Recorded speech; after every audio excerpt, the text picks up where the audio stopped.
Perfect. Thank you. Okay, everyone. Thank you for joining us. Today is February 2, 2022 already. This is the Lake Balboa Neighborhood Council Board meeting. And we are virtual, as you can tell, and we're being recorded. I'd like to welcome everybody to our meeting. Chat is disconnected because we want people to raise their hands and to ask their questions live. So LA City Charter Section 900 says neighborhood councils are here to promote more citizen participation in government and make government more responsive to local needs. A system-wide neighborhood council and Department of Neighborhood Empowerment is created. Neighborhood councils shall include representatives of the many diverse interests in communities and shall have an advisory role on issues of concern to the neighborhood. So our mission is to bring forward our concerns to the elected officials. We are a department within the City of Los Angeles. We are required to follow city and state laws. The Brown Act does not allow us to discuss anything that is not on tonight's agenda. There is an item called public comment where you can address items not on the agenda. The president will identify the suggested time limits for each item, so the meeting will end around 9:30, we hope. And the time allocations are approximate. Well, I don't have time allocations on the agenda any longer, so you don't have to keep time, James Brown. Does somebody have a flag nearby so we can do the Pledge of Allegiance? If not, hold on one second. I got a new flag.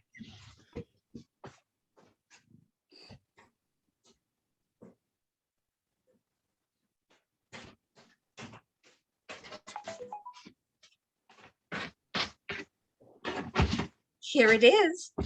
It's a large one. James, would you like to do the honors, please? Sure. Those that are able, please recite the Pledge of Allegiance. If you'd like to stand, feel free to do that as well. Ready, begin. I pledge allegiance to the flag of the United States of America and to the republic for which it stands, one nation, under God, indivisible, with liberty and justice for all. Thank you. Thank you.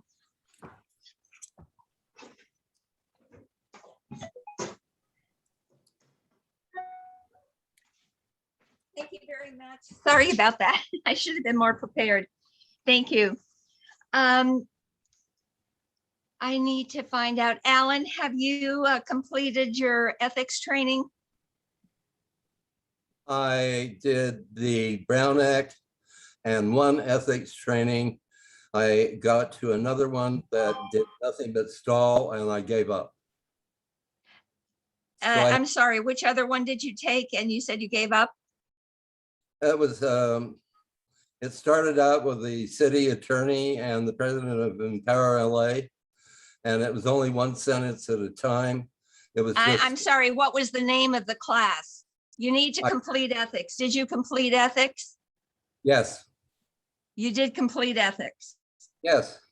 Okay, then you can vote. Perfect. Is Mary Penniman here? Let me just look over here. I apologize. I need to find board members. Here comes Danica. Hi, welcome, Danica. Secretary will show at 6:36. Danica is here.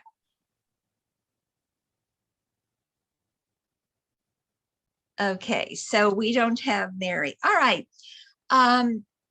Welcome, Danica. Would you please take roll?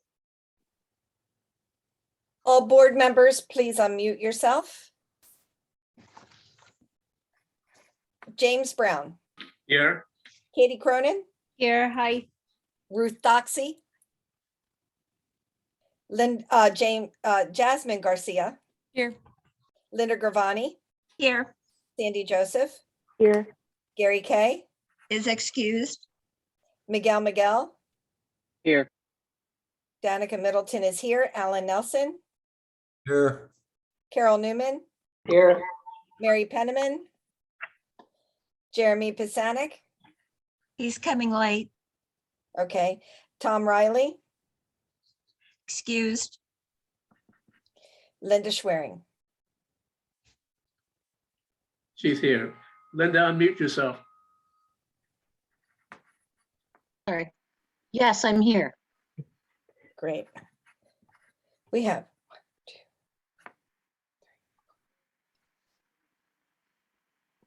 10 present. Thank you. Thank you very much. Okay, number 5, adoption of the agenda for February 2, 2022. I move that we adopt the agenda for February 2nd, 2022. Second, Who's second? Sandy. Thank you. Okay, James Brown made the motion. Sandy Joseph seconded. Any discussion? Let's take a vote. James Brown, Yes. Katie Cronin, Yes. Ruth Doxey is absent, Jasmine Garcia, Yes. Linda Gravani, Yes, Andy Joseph, Yes, Gary Kay is absent, Miguel, Yes. Danica Middleton is a yes, Alan Nelson, Yes. Carol Newman, Yes. Mary Penniman is absent, Jeremy will be late, Tom Riley is excused, and Linda Schwerin. Yes. Okay, 10 yeses. thank Zero you. no- 0 no's.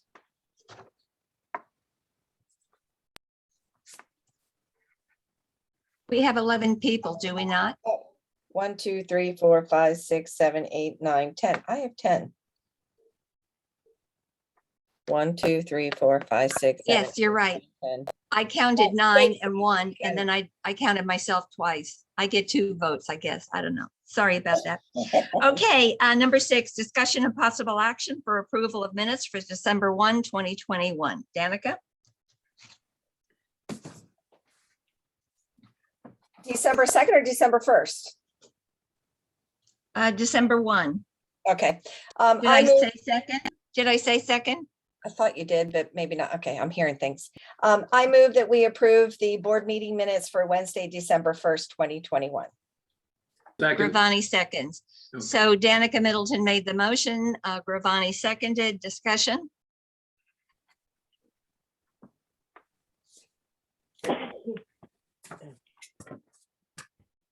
Okay, let's take a vote. Okay, James Brown, Yes. Katie Cronin, Yes. Ruth Doxey not here, Jasmine Garcia, Abstain. Linda Gravani, Yes, Sandy Joseph, yes, Gary Kay not here, Miguel, I abstain. Danica Middleton is a yes, Alan Nelson, Yes. Carol Newman, Yes. Mary Penniman not here, Jeremy Pisanik not here, Tom Riley not here, and Linda Schwerin. Yes. Okay, we have 8 yeses, 0 nos, and 2 abstains. thank you. Number 7, discussion and possible action for the approval of the minutes for special January 15, 2022 meeting. Danica? I move that we approve the special board meeting minutes from Saturday, January 15th, 2022. I Second. second. Who was first? I guess it was me. Okay, Danica made the motion. Linda Schwerin seconded. Any discussion? Okay, let's take a vote. James And Brown, this one, Yes. let's see. Do you have the names of the people that were present at that meeting? If Yes. not, I have them. okay, I do. Who was, let's see, out of who's here on our meeting right now, who was absent was Katie Cronin, Jasmine Garcia. Okay, no, just do who was present. Okay, Okay, James, right. James Brown, Yes. Ruth Doxey is not here, Linda Gravani, Yes, Sandy Joseph, yes, Danica Middleton is a yes. Oh, wait, Miguel, Yes. And Danica Middleton is a yes. I gotta switch those, they're out of alphabetical order, just thinking out loud. Carol Newman, Yes. Linda Schwerin. Yes. 7 yeses, 0 nos. Thank you.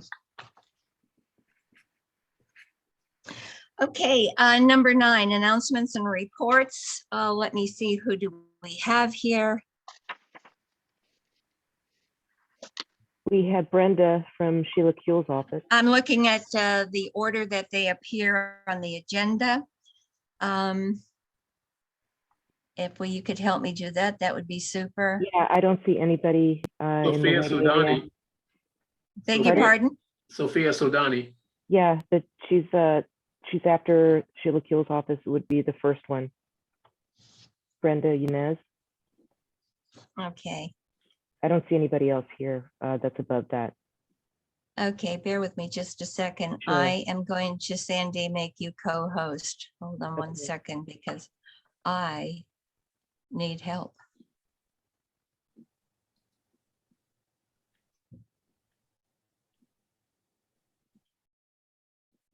Okay, so Brenda, let's move you on over.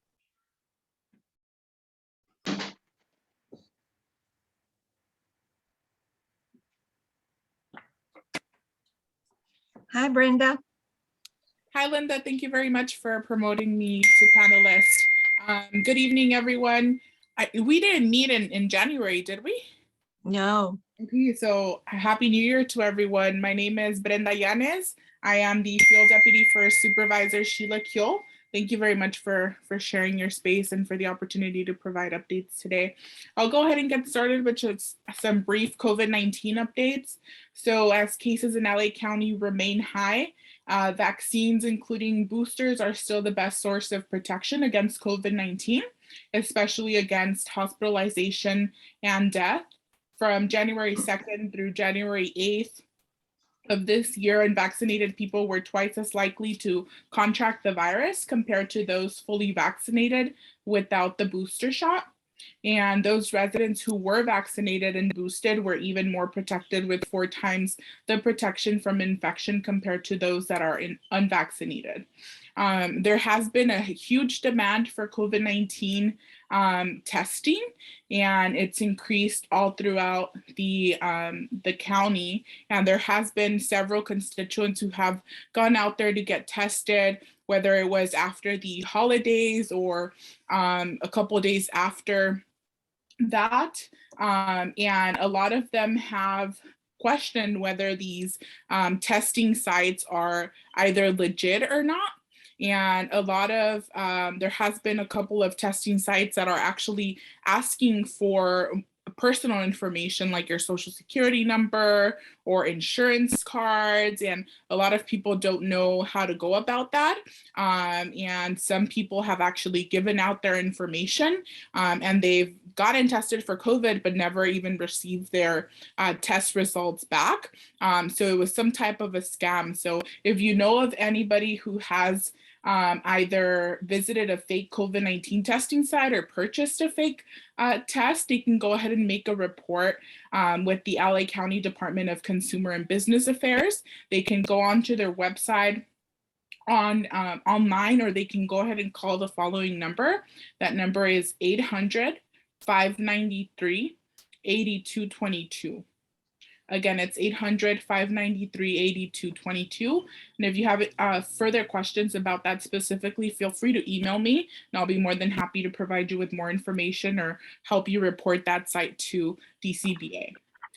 In terms of events, we do have our vaccine clinic will be taking place on Saturday, February 5th from 8 a.m. to 11 a.m. Sorry about that. That's okay. Mend in Pacoima, it's a nonprofit organization. They will be hosting a COVID-19 vaccine clinic, and those who do get vaccinated will receive a $25 gift card and will be entered into a raffle for a chance to win a TV mount or a Bluetooth speaker. And then Lastly, the supervisor district office in partnership with the Alzheimer's Association will be hosting a free Zoom webinar on the 10 warning signs of Alzheimer's. The webinar will take place in English on Tuesday, February 9th from 12 p.m. to 1 p.m. And there will be material that will be sent after the webinar in both English and Spanish to be dispersed out to the community. So those who are interested, feel free to email me as well, and I'll be more than happy to provide you that bit.ly link where you can go ahead and register. I believe I've also sent it out to the board to distribute as well. And if I haven't, I'll go ahead and send that again. That's it. Feel free to contact me if you have any county related questions or concerns, and I'm more than happy to assist you in any way possible. Thank you. Thank you. Let's see, we also now have, let me just see. Sophia from Adrien Nazarian's office. Welcome, Sophia. Happy New Year. Happy New Year. Thank you, Linda.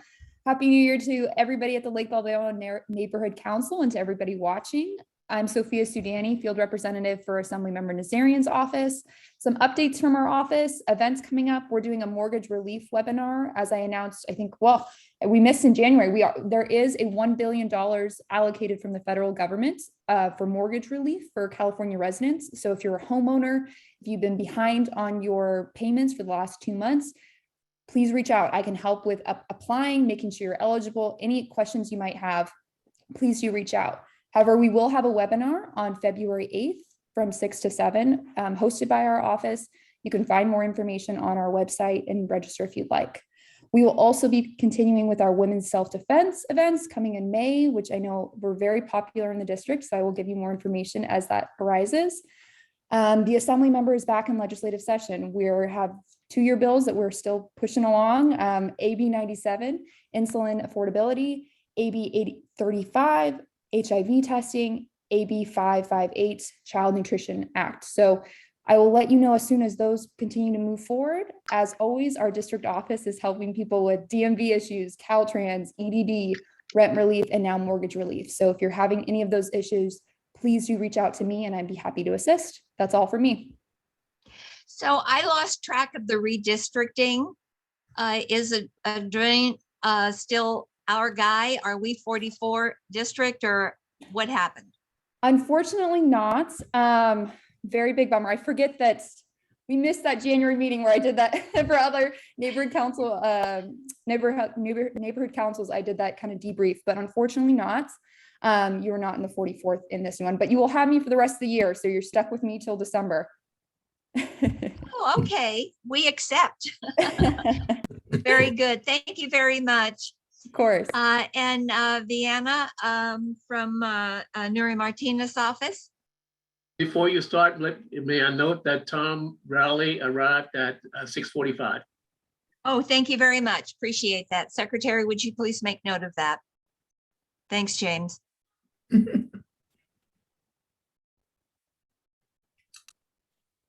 All right, good to go. Good evening, everybody.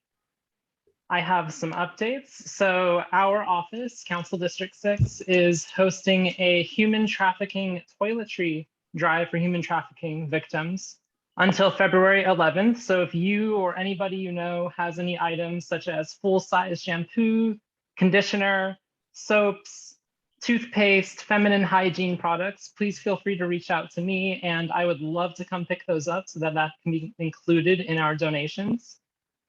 We also will be having urban forestry operating a lot more heavily in the Lake Balboa area. So if you have any suggestions or recommendations for any dead or dry trees and stumps to be removed, I would definitely love to hear that. I'm already compiling a list, but I would love anybody's input here as well. Feel free to submit that via email at viana.para@lacity.org, and I would love to get on that.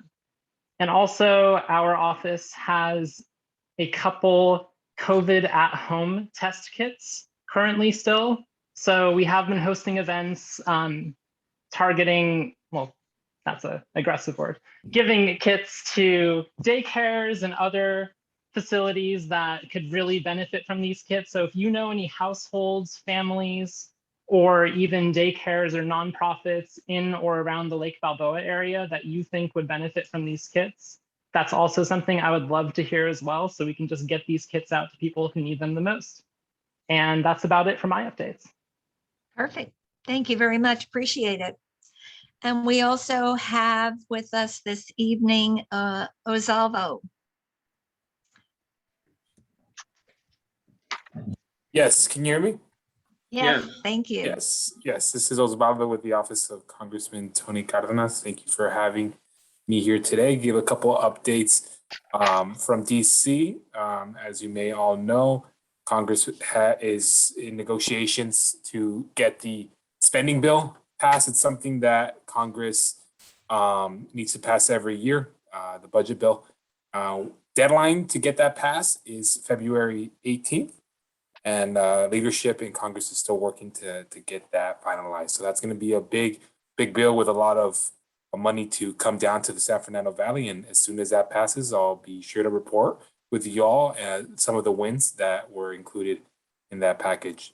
Additionally, the congressman had one of his bills passed last month, the Oral Health Literacy and Awareness Act. It passed the House. It's a bipartisan legislation led by the congressman and Congressman Gus Bilirakis of Florida. The bill aims to curb the rise of oral disease and related illnesses by directing the Health Resources and Services Administration to create a 5-year oral health literacy campaign, specifically reaching out to underserved communities. So that bill passed the House, and we're looking and crossing our fingers that it gets through the Senate. District news. We did have an IRS webinar, Zoom live, right? Facebook Live, all the works. We had that last week. We had some tips from the IRS. We had a good turnout and good feedback. We're thinking potentially having another one as tax season continues. It was a really early tax season webinars. So I'll let you all know once we plan that out. Lastly, the office every year participates in the Valentine's for Heroes program, where we have district elementary schools create Valentine's cards for veterans and military service members, thanking them for their service on Valentine's Day. So we have a number of elementary schools participating this year. They're creating these cards. We'll be picking them up, and we'll be distributing them at the VA facility here in Sepulveda, as well as other nonprofit organizations that work with veterans to distribute those Valentine's cards. And that's all from me. Again, if anyone has any questions regarding federal agencies or anything like that, feel free to give me a call or shoot me an email. I'll put my information in the chat. Thank you. Chat is disconnected. Oh, no. Yeah, no, it's disconnected because we want questions live from our stakeholders, but your information is on our agenda. Perfect. So our stakeholders can find it. Thank you very much. Thank you, everybody. No problem, no problem. Okay, next really should be Department of Neighborhood Empowerment. And I spoke with Vanessa, I think it was Monday or maybe Tuesday. We need to congratulate her. She has been promoted to Director of Civic Leadership. And we have a new NEA rep who is Daniel D. Johnson. And that's Daniel.D.Johnson, not with a T, Johnsson, if anybody needs to. Contact him at lacity.org. They may be coming later, so if they do, we'll be happy to say congrats. Next, we've got Eric. Eric is our Neighborhood Alliance of Homeless stakeholder. Yes. Hi, Eric. Hello. So the biggest update that I can give everybody right now is that because of the situation regarding COVID transmission rates, last month, January, The homeless count for this year has been rescheduled. It is now taking place at the end of this month.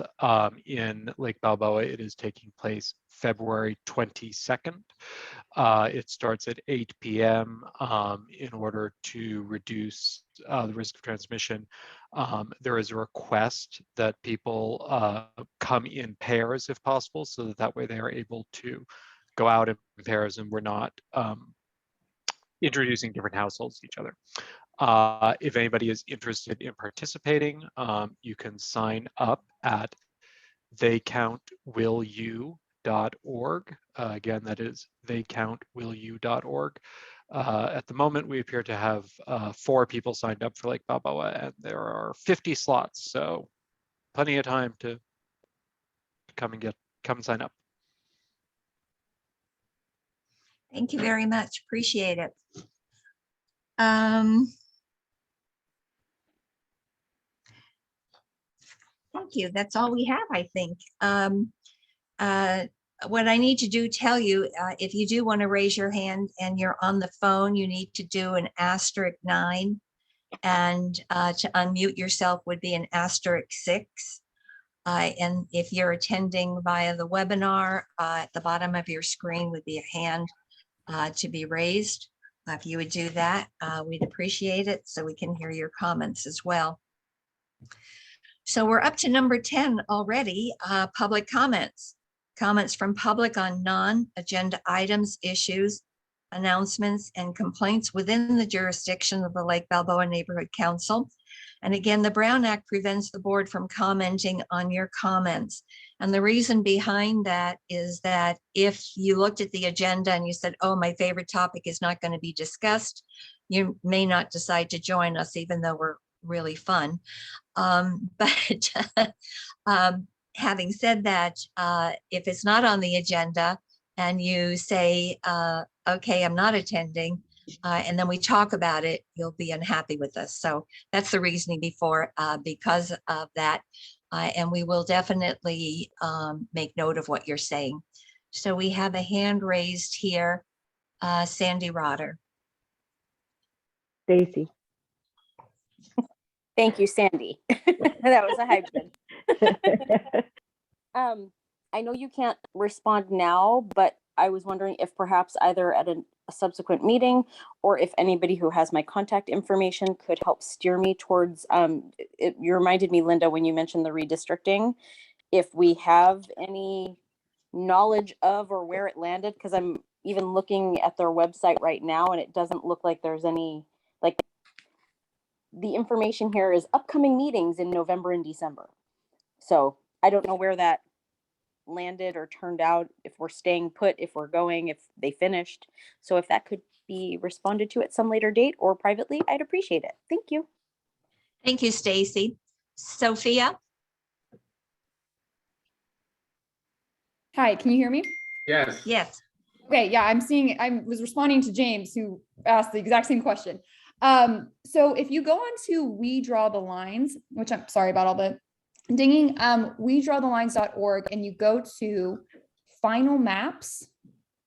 I'm just kind of walking people through it because I could tell you, you can see where Lake Balboa is in the congressional district, in the state district, everything else like that. And so I think this would be a good tool for everybody to understand.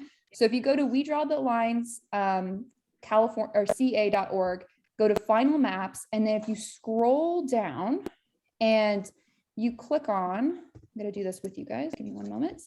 You scroll down and you see the kind of digital map. You can check and uncheck different maps that you want to view. So if you want to look at the final assembly districts, you can scroll down to assembly districts - final map 12, 20, 20, 21. Wait, can you repeat the website and just go a tiny bit slower? Because I went to that and that's not where it's taking me. Thank you. Yeah, sorry. I'll start over. So if you go to first, We Draw the Lines ca.org. I'll wait for make sure everybody's gotten there. Okay. And then on the top of the page, there should be options where it says home, about us, commissioners, meetings, etc. There should be something that says final maps. And when you click on the final maps, You scroll all the way down past where it says Assembly, past where it says Senate. You scroll all the way down and you can click on, and you see a digital map that pops up. Once you go there, they'll have options for you that'll have a bunch of different options where you can see different types of maps. If you want to click on the most recent Assembly map, that's the map that's going to be in place for next year. You can click on the Assembly maps. I think it says 12/20, 2021, and scroll in, and you'll find the new districts that will be drawn. Is that? Thank you for Thank that. you. Linda, to clarify with you, I meant with our city council, but this is Oh. helpful. My apologies, Stacy. No, that was helpful. Thank you. Thank you. I know we can't comment. Yeah. Anyone else? No, okay. Number 11, board comments. Anyone on our board that has a comment? Danica. Hi, I wanted to let everyone know that I am Chair of Foster Committee for the PAC Parent Advisory Committee. So I'm doing research and trying to find out what recommendations we can make to LAUSD district to help our foster youth. So if anyone has any input of who I can talk to or possible guest speakers that can come to our Zoom meetings, I would really appreciate your input. And that email would be danica212@gmail.com. And then my second comment is that for my neighborhood watch area, I'm going to be going door to door in the next couple of weeks. So don't be afraid of me if I knock on your door. And our first neighborhood watch meeting is Saturday, March 5th at 11 a.m. And all the information will be in my packets. Thank you. James Brown. Hi, as many of you may know, California has the most progressive gun laws as well as gun safety laws in the country. Yet despite all of that, California being number one again, also led the nation in active shooter events as well as school shootings. Our Health and Public Safety Committee meeting this past January featured that as a topic. And with the topic being, should parents be held accountable for gun violence committed at schools? It was a great meeting, I think. Danica was terrific at that meeting, as was a couple of other people. And so much so that we're going to continue this for a second time, round 2 of the meeting. And so the board will obviously be invited for that. You'll see the postings. But it's something that is very important to everybody who is a parent and has a school-age child in high school or middle school. I also sent everybody today a copy of a proposed piece of legislation from Senator Portatino, who's introducing comprehensive campus safety plan to protect California school children. So all of this ties in. Hopefully you take part in the next Health and Public Safety meeting. And with that, thanks a lot. Thank you. Would the secretary please note at 7:04, Jeremy joined us. And Linda Schwerin. Yes, my comment is that this evening there will be no MER report due to the fact that reports are not generated until 5 business days after the end of the calendar month. So look forward at our next meeting. Thank you. Anyone else? All right, thank you. LA City Charter, Section 909, Annual City Budget Priorities. Each neighborhood council may present to the mayor and council an annual list of priorities for the city budget. The mayor shall inform certified neighborhood councils of the deadline for submission so that the input may be considered in a timely fashion.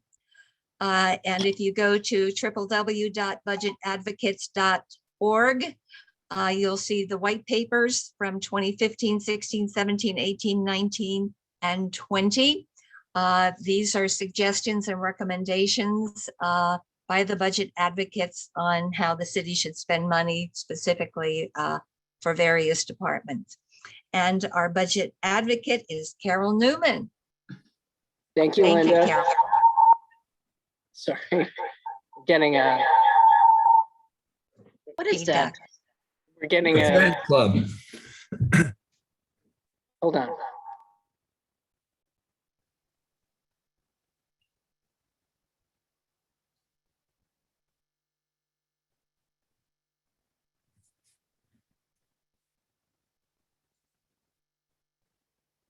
Can you hear me? Yes, Okay, do we still have an echo? a Yeah. little bit. You have me on F1.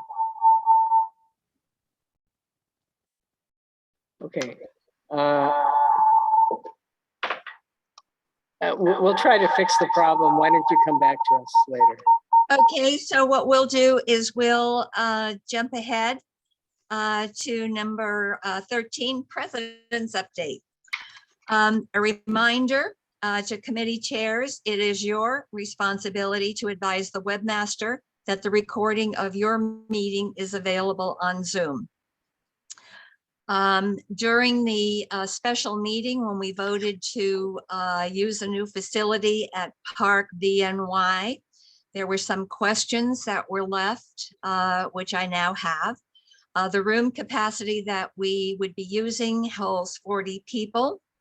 A list of the meeting dates that will be placed on their calendar will be there for the entire year. So we have first dibs.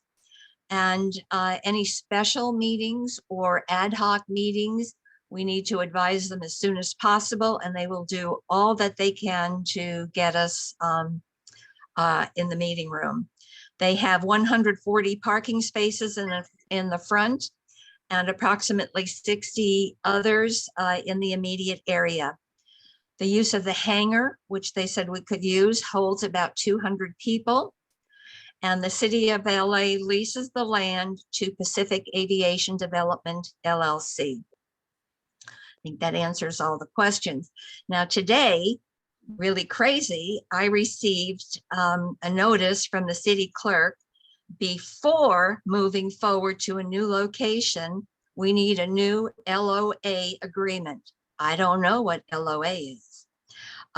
We need to forward the application unsigned to the city clerk for review. We need to have submit a letter of authorization. We need to have a BAC form that we wanted to use this place.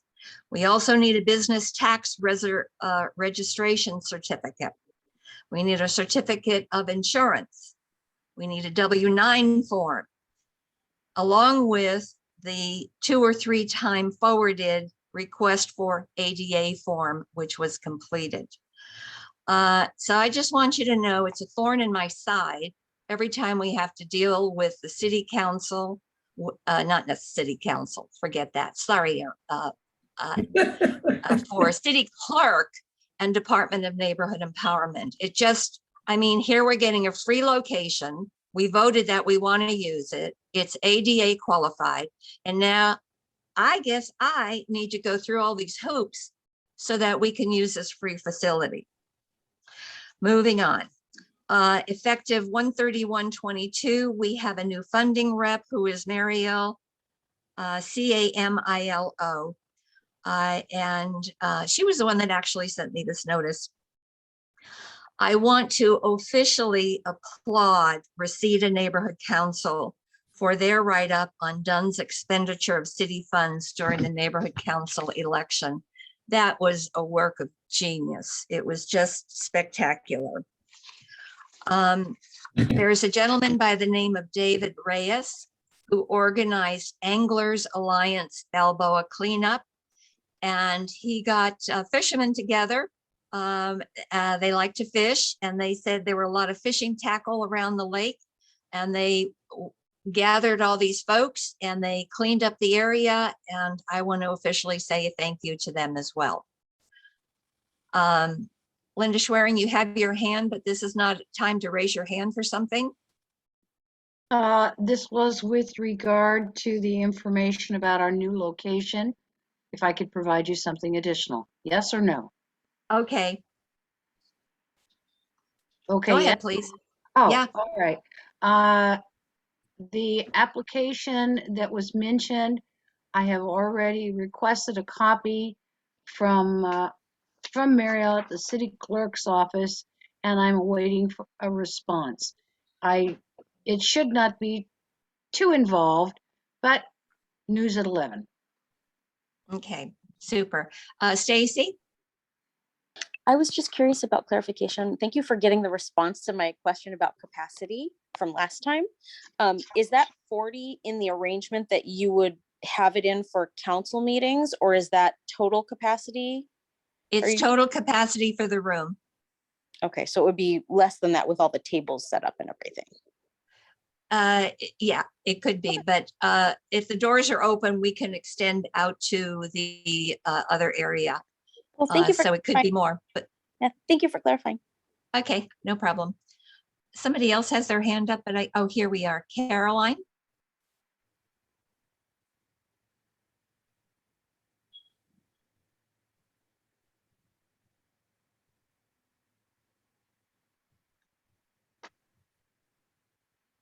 Caroline, do you have something to add to the president's comments?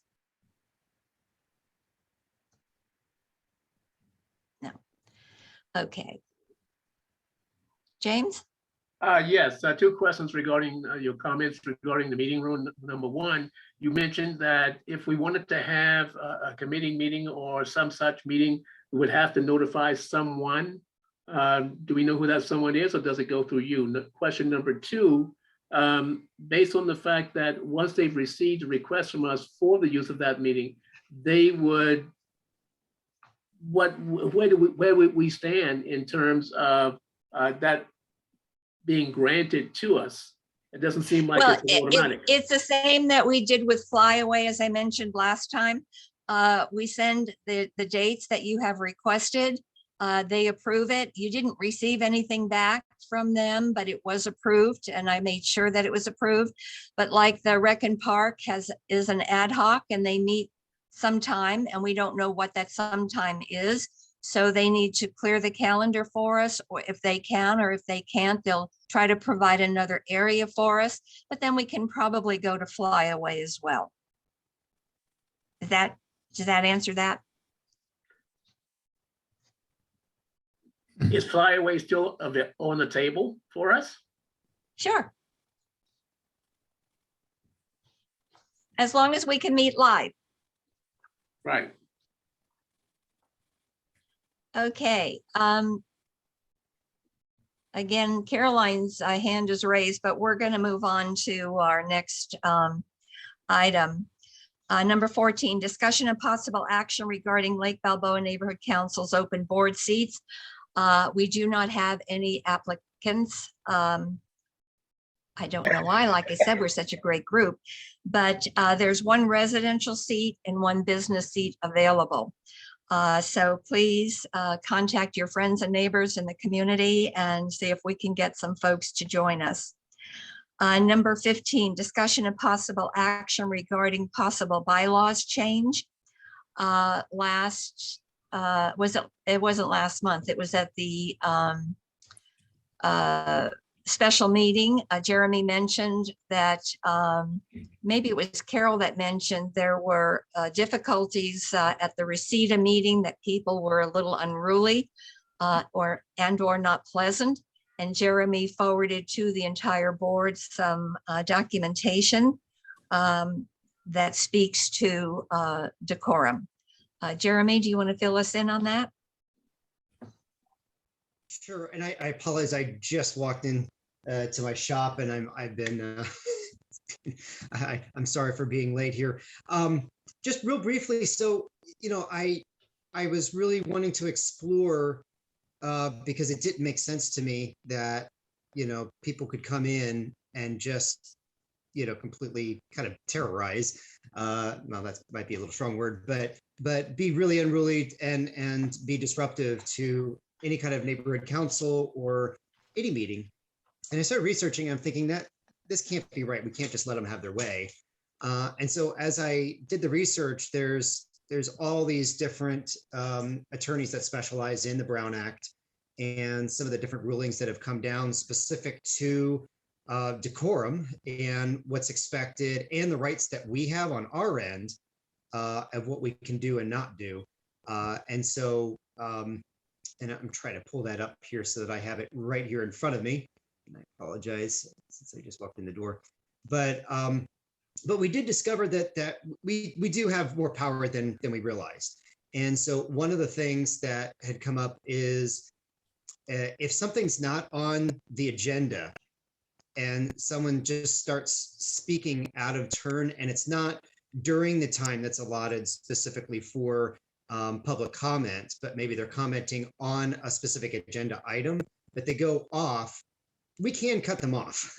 That seems to be okay. The second thing that we're also looking at is it's okay for us to cut people off if there's profanity or things that are inappropriate in a public setting. And that's at least what it appears. Carol has her hand up, and as an attorney, she probably has even more insight on this than even I do. So, All right, take it away, Carol. You're muted. Okay, can you hear me? Yes, perfect. We don't have an echo. Okay, somehow. All right, great. I think before we do anything as far as throwing people out of our meetings or barring them from speaking, we really should get an opinion of the city attorney, because we don't want a grievance to be filed against us. And that's what these people are looking for. You know, they're looking for a reason to hold things up. So I definitely think we should not bar. First of all, we don't, generally our neighborhood council has not had an issue. But if an issue does arise, I really think we should get an opinion of the city attorney first, and then we can decide what to do. Thank you. James Brown? I agree with Carol, but also I'm looking at the AB 361 updates that is on our agenda. Does that not touch on that topic ever so briefly? AB 361? No, not necessarily. I think Jeremy and Carol were more interested in people that use profanity, and we have to sit here and listen, and that people would be speaking during the time that's allotted, but it's not something that we all want to hear as far as the verbiage that they use. And many of these folks go to City Hall and do the same thing at their meetings. And my feeling is if City Hall can't get a handle on it, I don't know how we're going to do it, quite honestly. But Jeremy did want to have the bylaws changed. So that's really a question right at the moment. Do we want to have an ad hoc committee and get our bylaws changed? Or do we want to research this a little more? There's a deadline of April for bylaws changes per done. So if we want to do that, then we need to hustle. If we don't necessarily want to do that, then we have more time. Linda Schwerin? I also read what Jeremy had submitted for our council.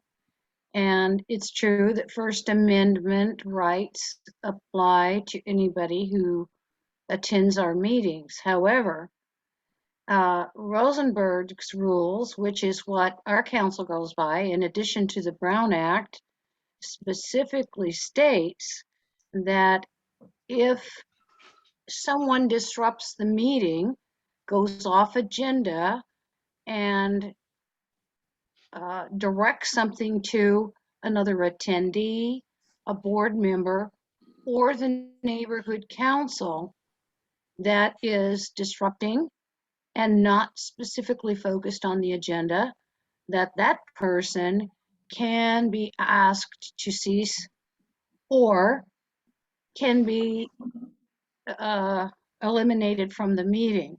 So at this point, in my opinion, I don't know that we are in a position where we need to ask for a bylaws change, but I certainly agree that we might ask for some additional direction, perhaps from the city attorney's office. That's all. Okay, thank you. Jeremy? So just real quick, I think I'll take it on myself to contact the city I'm wondering if they would, give us what, I'm sure it's public, to be able to get what their bylaws are in terms of how they deal with decorum in this manner. I'm sure they do, and we haven't seen it for ourselves. But ultimately, once we have it implicit in our bylaws, that gives us a little bit more freedom in terms of implementing it, so that there's no room for misinterpretation of any of the rules and whatnot, as long as it stays within the Brown Act and makes everybody happy. So, so we'll table this for now, but I'll take it on myself to do more research, and I think that might be a good idea, so that we've got everything on the table as from the legal standpoint, and then from there we can discuss changing the bylaws to add that in. So I'll have that prepared for next month. Okay, very good. And it's Elise Rudin, who is the neighborhood council city attorney contact, and I'm sure you have that. Okay, I thank you so still much. see Caroline. Do you wish to speak on this?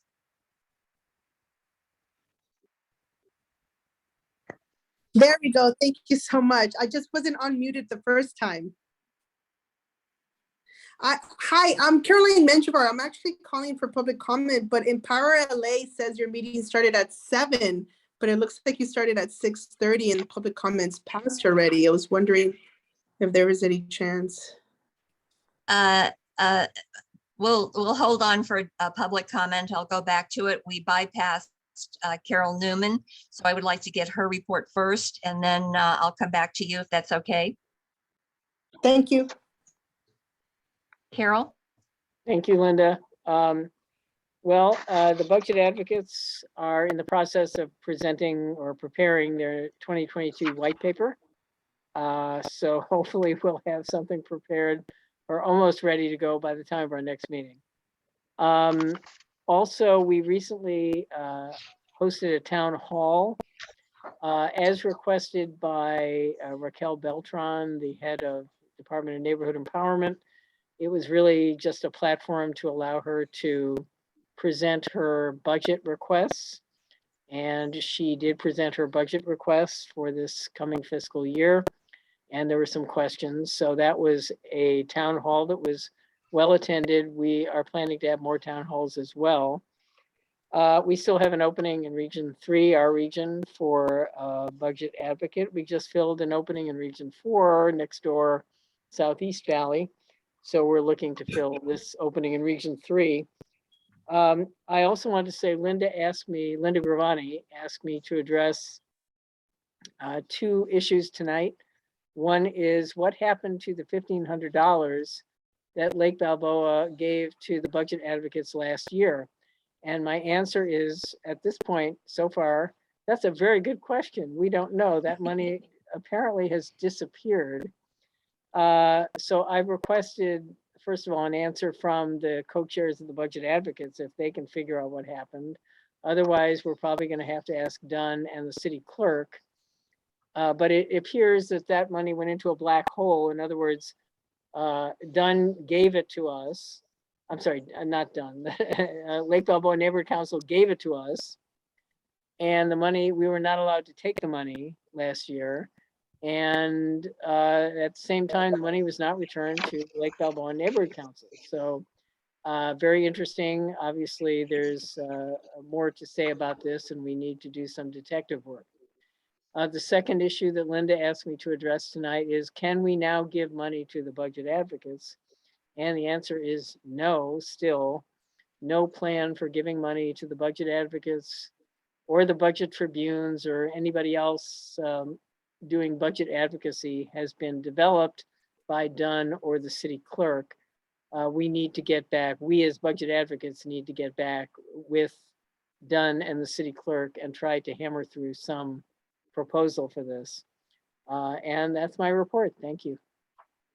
Thank you. For those that were not on the board when this all transpired, is that without notice, the general manager of Department of Neighborhood Empowerment wanted to take the funds that were in the budget advocates budget and use it for salaries and whatever at Dunn. And that's totally illegal because we voted that budget advocates would get the funds. Then there was confusion. Well, budget advocates means anyone that wants to do anything with the budget, like start a new group.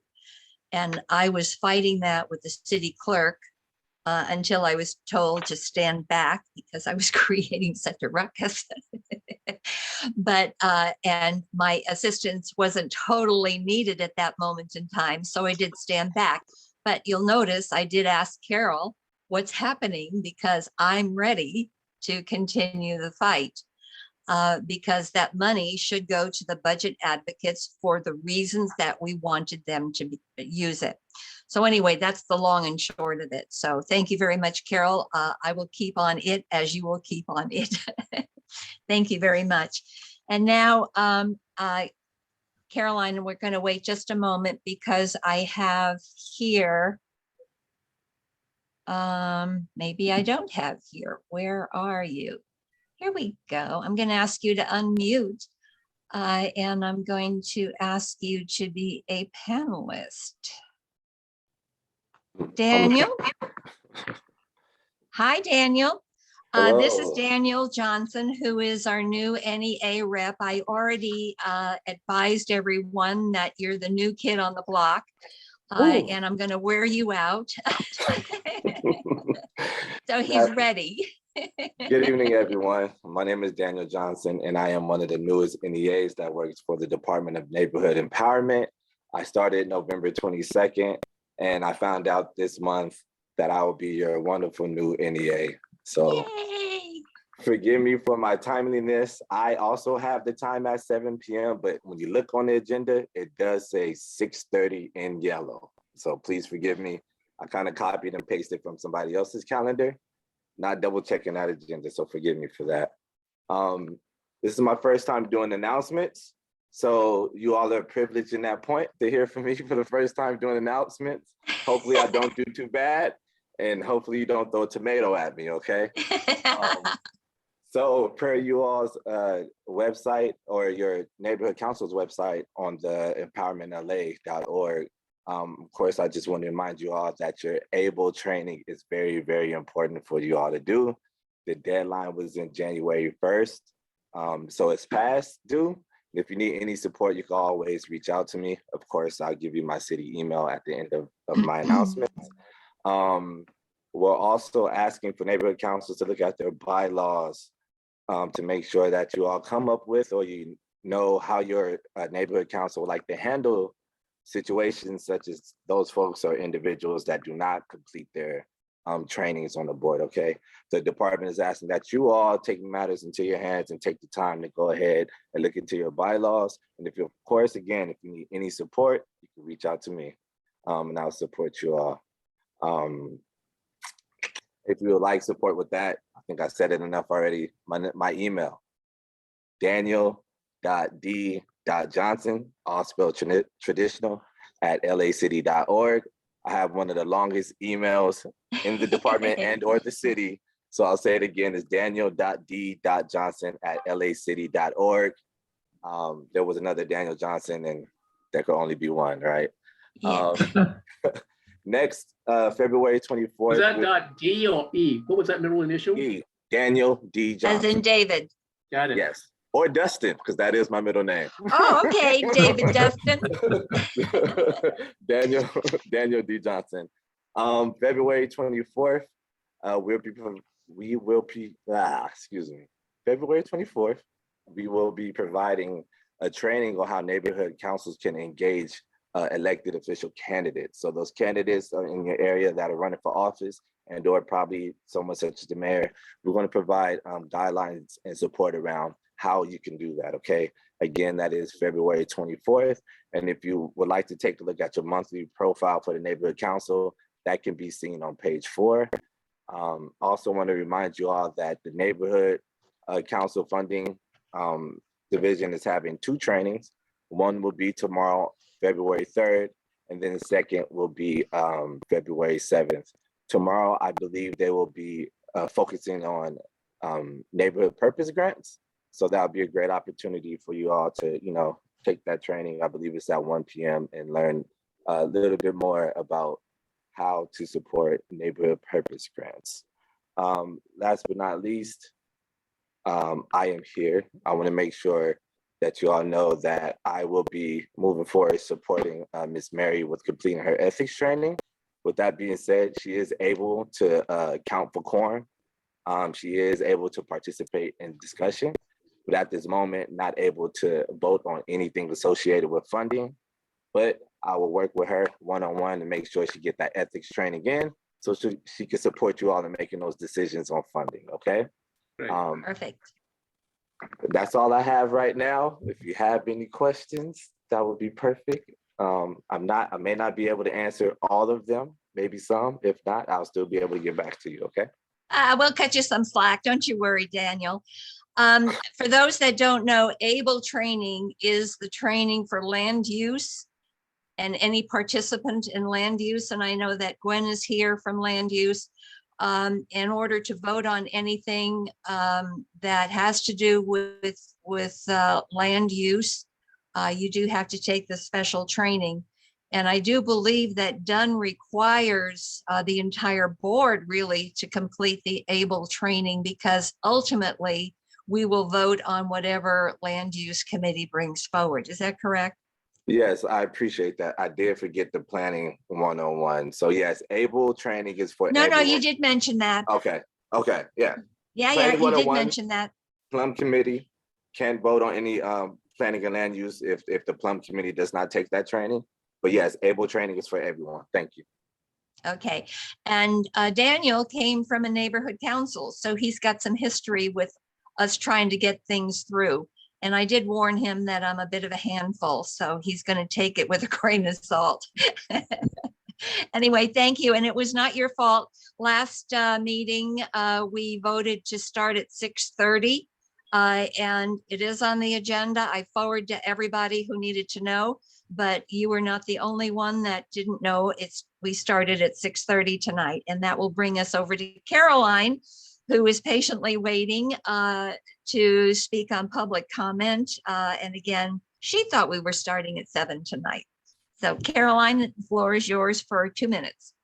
Thank you so much, Linda. Hi, everyone. This is Caroline Menjivar, the same previous East Valley area representative you had under Mayor Eric Garcetti, coming to you on a very different capacity, reintroducing myself as a candidate to be your next state senator, State Senate District 20. I'm running to represent the newly drawn district. This is an open seat. You will no longer have your previous representative. This seat is in the shape of Texas with the legs sticking out. I promise you, look it up. That's what it looks like. It's half of the San Fernando Valley and the city of Burbank. A little extra about myself that you might have not known. I come with over 15 years of commitment and dedication to this community. I am a Marine Corps veteran that served for 7.5 years. I worked as an EMT in Van Nuys for 5 years, transporting patients to literally probably every single hospital in Southern California. I am a social worker by trade. I went to UCLA to get my social work degree. And I worked as a domestic violence therapist also in the city of Van Nuys.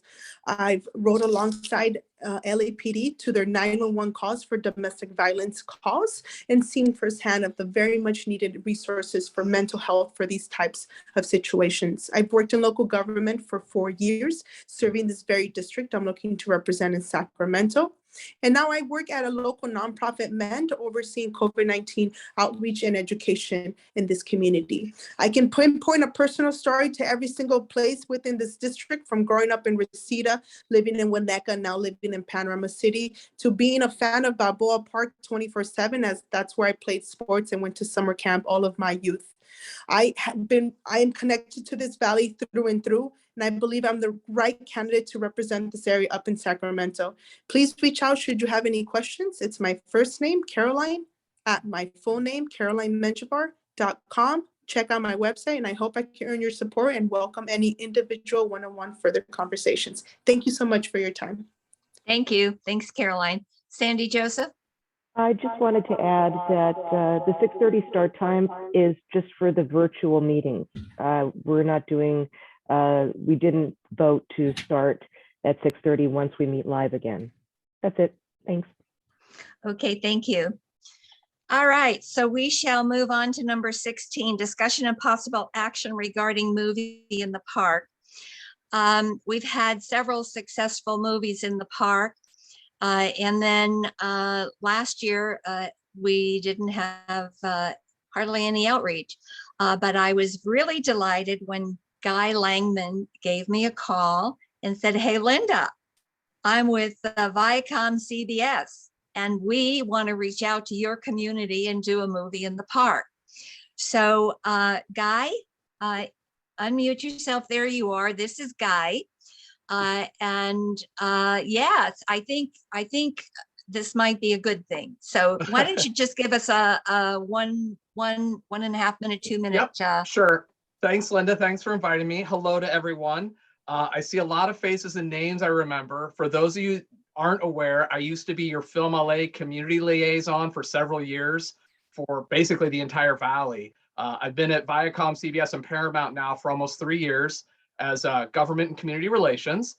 And we were planning, we were looking at getting back out there, you know, as COVID starts to endemic, and get back out there with summer community movies, which was a program I really pushed when I was at Film LA. So we were trying to find out, well, where's the first place we could try? And I said, Lake Balboa, when they did it, they'd have animal adoptions and the Girl Scouts, and it was like, it was a real community event. And then I said, plus every Star Trek show we've ever filmed has been at Tillman Water Reclamation as Starfleet headquarters. So it all tied together.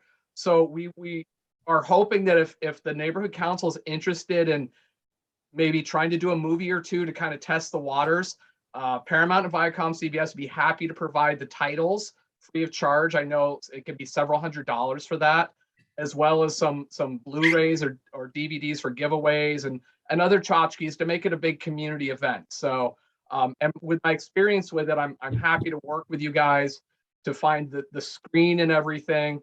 But we just thought it would be a good way to kind of get back into that summer movie program. Thank you.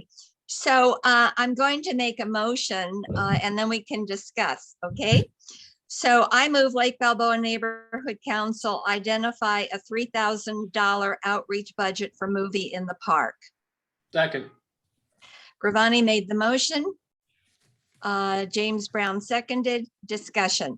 Now I did contact Viana because Nuri Martinez had a screen for us to use.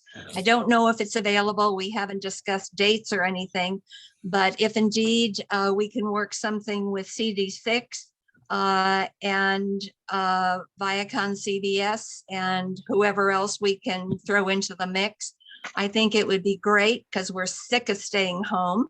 That we could have a movie in the park for the kids, and they've got some really great titles. Maybe we could have an ad hoc part of the Rec and Park Committee do a movie in the park. I did speak with Jen Stein, and he said he would be very happy to work with us on the movie in the park because he's our expert. So discussion, Danica. I say Saturday, June 11th, back to school, school's out movie night. Right? Deanna. June 10th, June 11th. All right. Viana. We're definitely interested in helping with the projector, and when the time comes, using any of our resources to also help with outreach. This sounds very fun. Okay, perfect. I think the last time we worked with Nuri, she had hot dogs and chips along with it. So I'm thinking large. But if we do support with $3,000, if there is a screen for us to use, and if there is a film that we're getting free of charge, there's not much money that we need to actually spend, but a buffer of $3,000 if indeed we want to purchase popcorn, or if we want to purchase more t-shirts or something for the event. Anyone else? Danica, you still have your hand up, or is it again? Oh, okay. Let's see, we've got Steve Leffert. Steve, hi. Hi. Sunset is 8:05 p.m. on June 11th. Just thought I'd throw that in there. Oh, okay. 8:05 p.m. It's dark. Okay. Getting near the solstice. So you can't start. Thank you for that. Thanks, Steve. Any other discussion?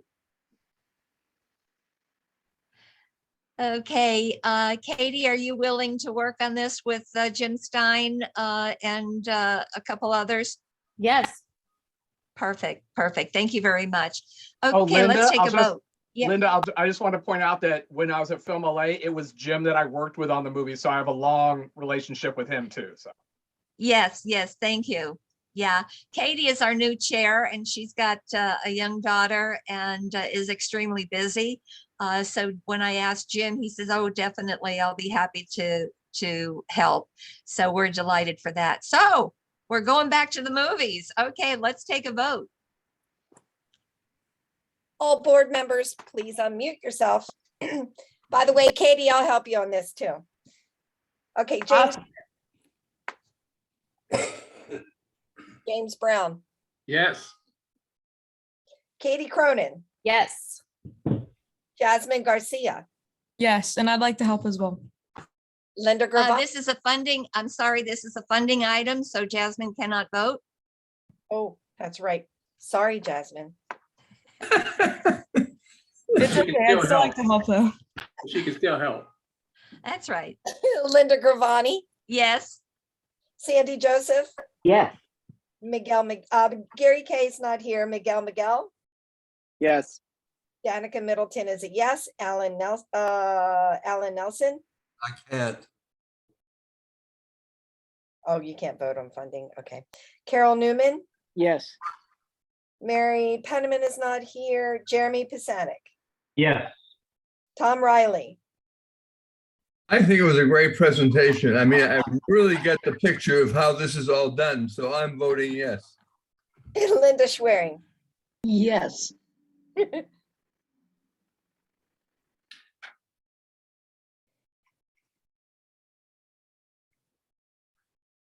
10 yeses, 0 nos, and 2 ineligibles. Thank you very much. And thank you, Guy. I thank you for reaching out to us. I really Absolutely. appreciate it. Everyone have a great night, and we're looking forward to partnering. All right. Guy. Thank you. Thanks, Guy. Good night. What are we gonna watch? Oh, To you be know continued. what? Yeah, you'll reach out. We got tons of them. Don't worry. And it really, a guy basically said anything that's been in the theaters that they have is available, and they have a huge inventory of kid-friendly Right. films. We own Nickelodeon, so. Ooh. So you're our new best friend, Guy. I love me some Lake Balboa. Don't you worry. Thank you, Okay. guys. All right, Thank everyone have you. a great night. Bye. Appreciate it. Appreciate it. Okay, number 17, discussion and possible action regarding Lake Balboa Neighborhood Council project with Tree People. I was also contacted by Cindy Montanez, if you all remember her. She is a CEO of Tree People. And she contacted me because she says, we got to get out. We just got to get out. We can't sit inside anymore. And they want to work with Lake Balboa and our schools on projects of planting trees, on watering trees, on learning about how to mulch and do all that fun stuff. So I'm going to start that process. And Jasmine, I'm going to start with your previous school because I think K through 12, we would get a lot of assistance and a lot of kids in the various different grades to learn about plants and trees and the like. So that's a project that's going to happen again, not this spring, I don't think, but maybe summer. But I definitely want to work with them. And really, there's no charge for it because they do a lot of the training for free. So just look at a theater near you. A little humor. Okay, now for the heavy, no, we've got one more. Discussion of possible action regarding the continuation addition of Lake Balboa Neighborhood Council Zoom account. During our special meeting,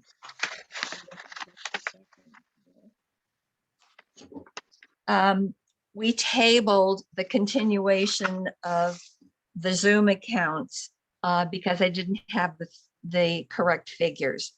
So as was mentioned, at some time in the future, we're not sure when, but we believe April, Department of Neighborhood Empowerment is going to no longer fund the official done Zoom account for Lake Balboa. Lake Balboa went ahead because we didn't know if the city was going to pay for something or not. And since our meetings were at the beginning of the month and Dunn hadn't said anything, we went ahead and signed up for our own Zoom account. And that Zoom account, it costs $149.90 for the year. With tax, it's $43.60 per month, so that we can have webinars. Webinars have increased to $79 a month, but we're grandfathered in and it will not go higher than the $43.60. If we want to add a second access for just meetings, it's $149.90 for the year. The webinars are what cost more money. So we can hold the Rec and Park meetings. We can hold land use meetings. They don't have to be webinars. They can be just strictly meetings. And for that, it's $149.90 a year.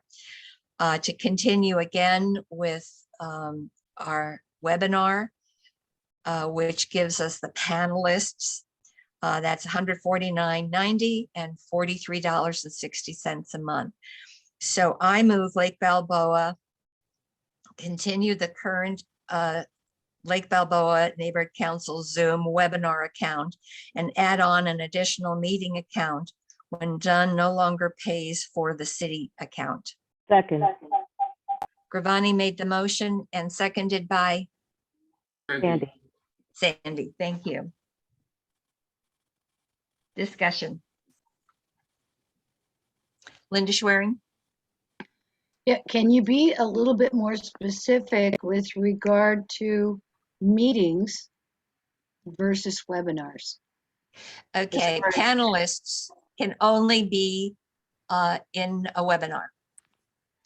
So we all are on the panelists right now, and I add people or remove people as panelists throughout. You have your unique code that you use to come on in as a panelist. If you don't have a panelist, if you're just just a meeting, everybody in the world comes in the same. Does that mean that anyone attending has the option of making comments during the meeting? As they do now, yes. Even though it would be a meeting and not a webinar? Correct. Thank you.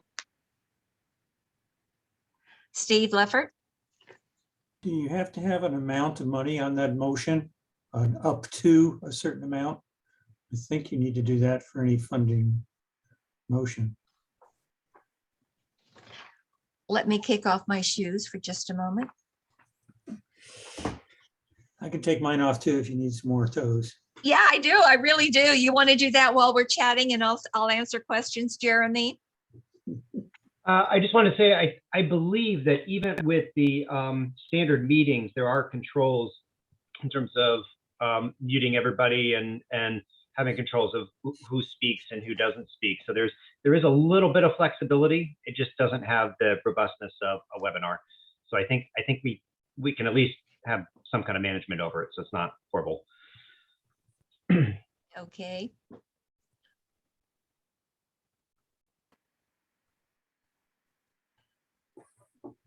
Steve, do you have that figure?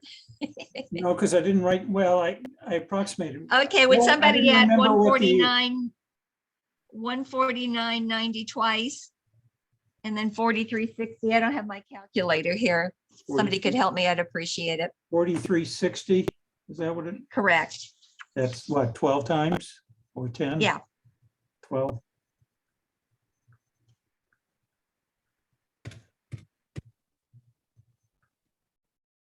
Sorry about What this. was the 179? 149. I thought our president Okay, mentioned if somebody get 179. a calculator here, never mind, I'll do it. I have a calculator right here, Linda. What do you need? Who's the I'm doing treasurer it. in this It's all outfit? right. 12 Who's the times, treasurer in this outfit? 12 times 43.60 plus 149 comes to 672.20. So I don't know if that's all of it, then you could just say up to 700 or something like that to cover your. Well, $43.60 times 12 is $523.20. Correct? Plus 149. Plus 149.90 and 149.90. Right.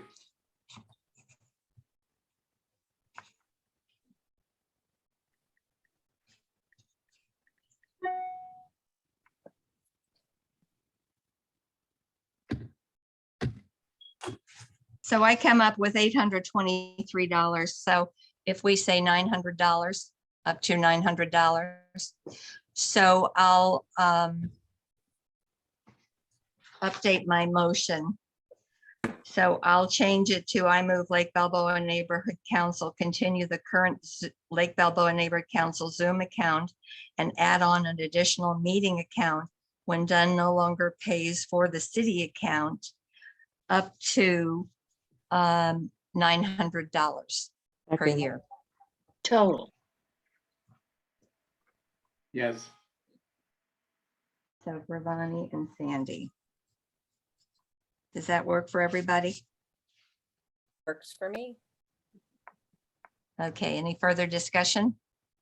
My only comment would be that currently we are approved for up to $700 per year for Zoom meetings.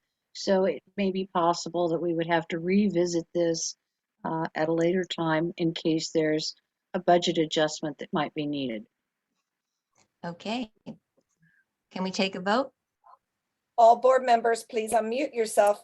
James Brown, Yes. Katie Cronin, Yes. Ruth Doxey's not here. Jasmine Garcia is ineligible to vote on funding. Linda Gravani, Yes. Sandy Joseph, Yes. Gary Kay's not here. Miguel, Yes. Danica Middleton is a yes. Alan Nelson's ineligible. Carol Newman, Yes. Mary Penniman is not here. Jeremy Pisanik, Yes. Tom Riley, Yes. Linda Schwerin, Yes. 10 yeses, 0 nos, and 2 ineligibles. Thank you very much. Appreciate it.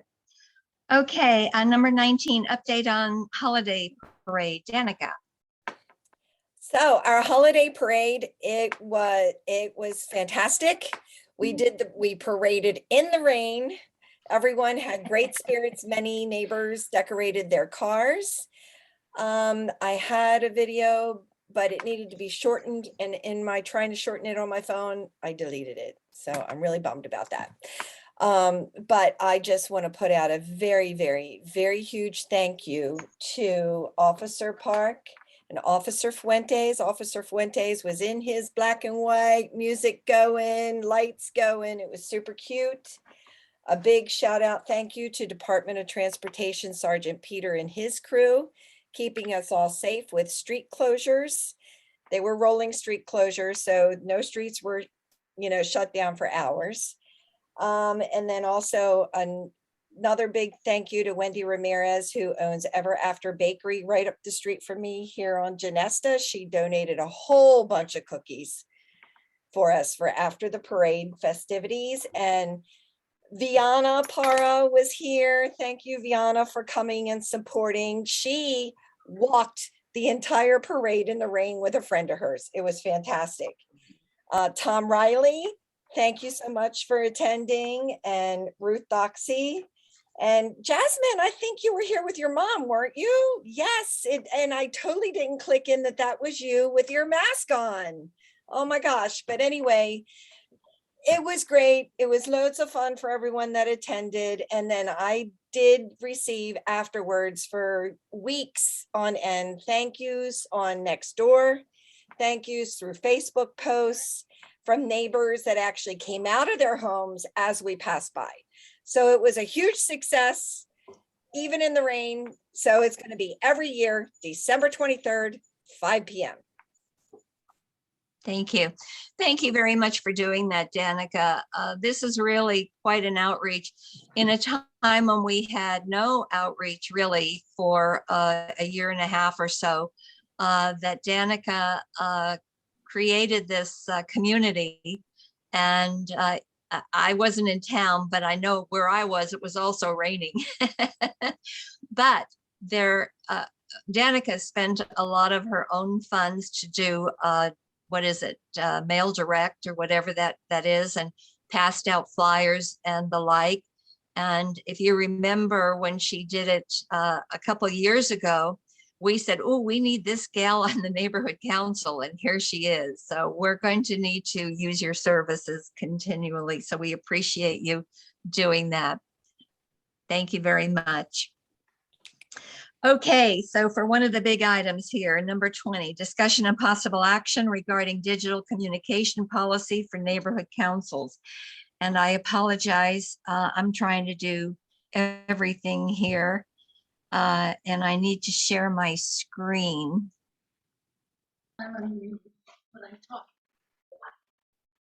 And I'm not sure where it is. I apologize.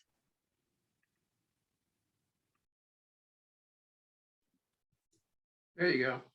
Ooh, close.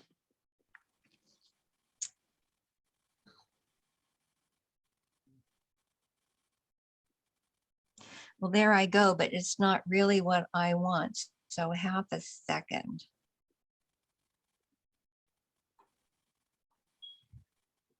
Okay.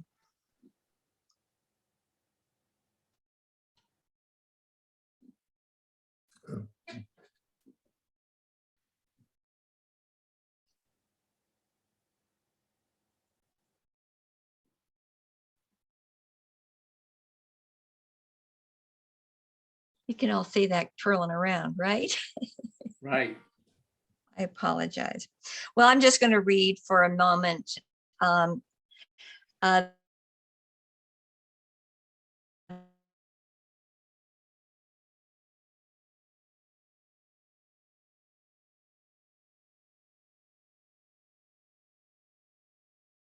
This is that digital communication was introduced in response to Dunn and Bunk receiving requests and complaints for neighborhood councils seeking guidance on how to manage challenging issues related to the management of and posting on neighborhood council and personal digital communication channels. We don't know how many requests or to what degree the issues were, and or how many neighborhood councils were involved. But because of that, this policy is coming to life. She then states here again, additional on September 18, 2020, Assembly Bill 992 was signed into law by Governor Newsom, which became effective the 1st of January, 2021. Amended the state's open meeting law, the Ralph M. Brown Act. AB 992 created new restrictions on the use of social media. And I'm going to quote from here. This is the law, Assembly Bill 992 over here. And it's saying up here, the Ralph M. Brown Act generally requires that meetings of legislative bodies of local agencies be conducted openly. So we all know that. We know that we're not going to be able to discuss anything behind closed doors. So we already do that. The act defines meeting for purposes of the act and prohibits a majority of the members of a legislative body outside a meeting authorized by the act from using a series of communications of any kind to discuss, deliberate, or take action on any item of business that is within the subject matter's jurisdiction of the legislative body.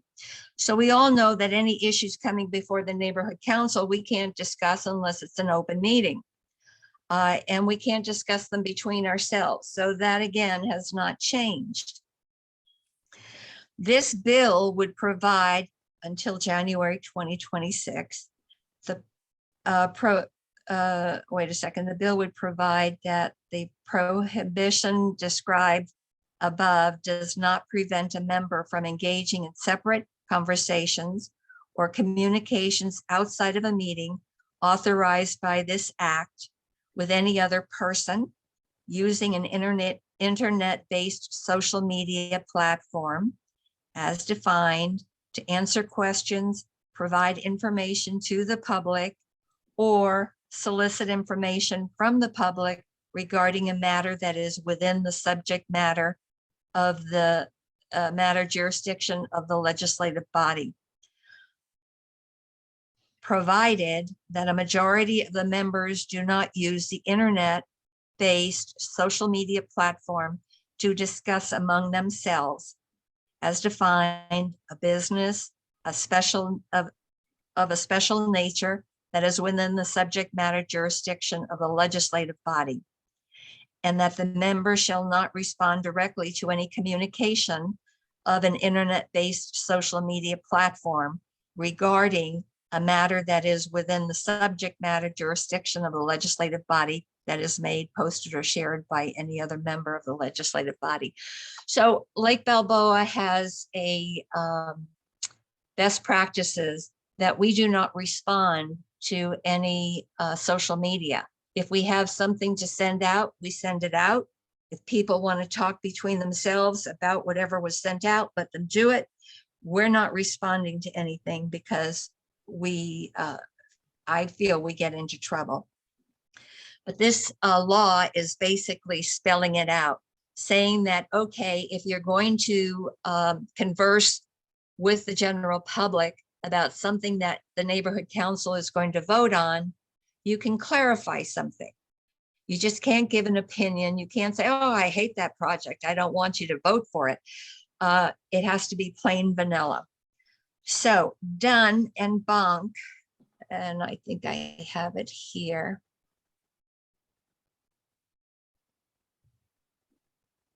No.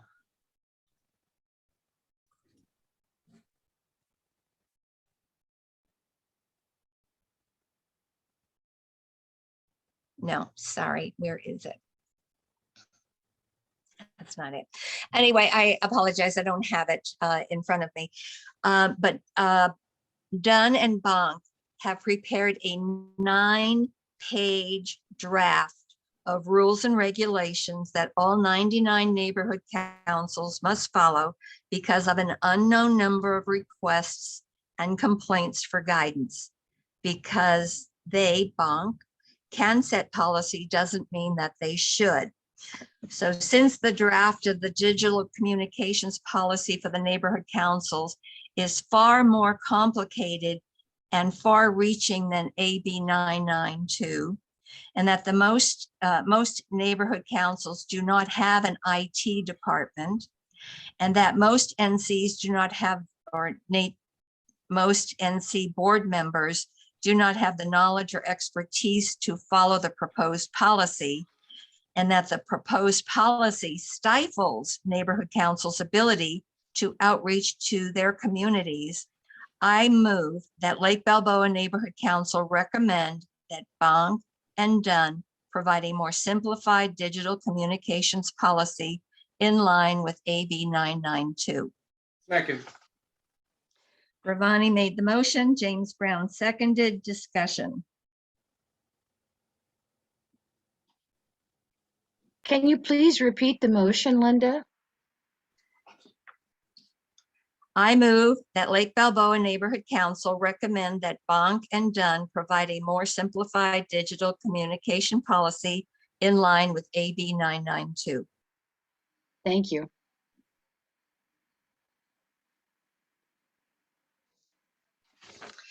I have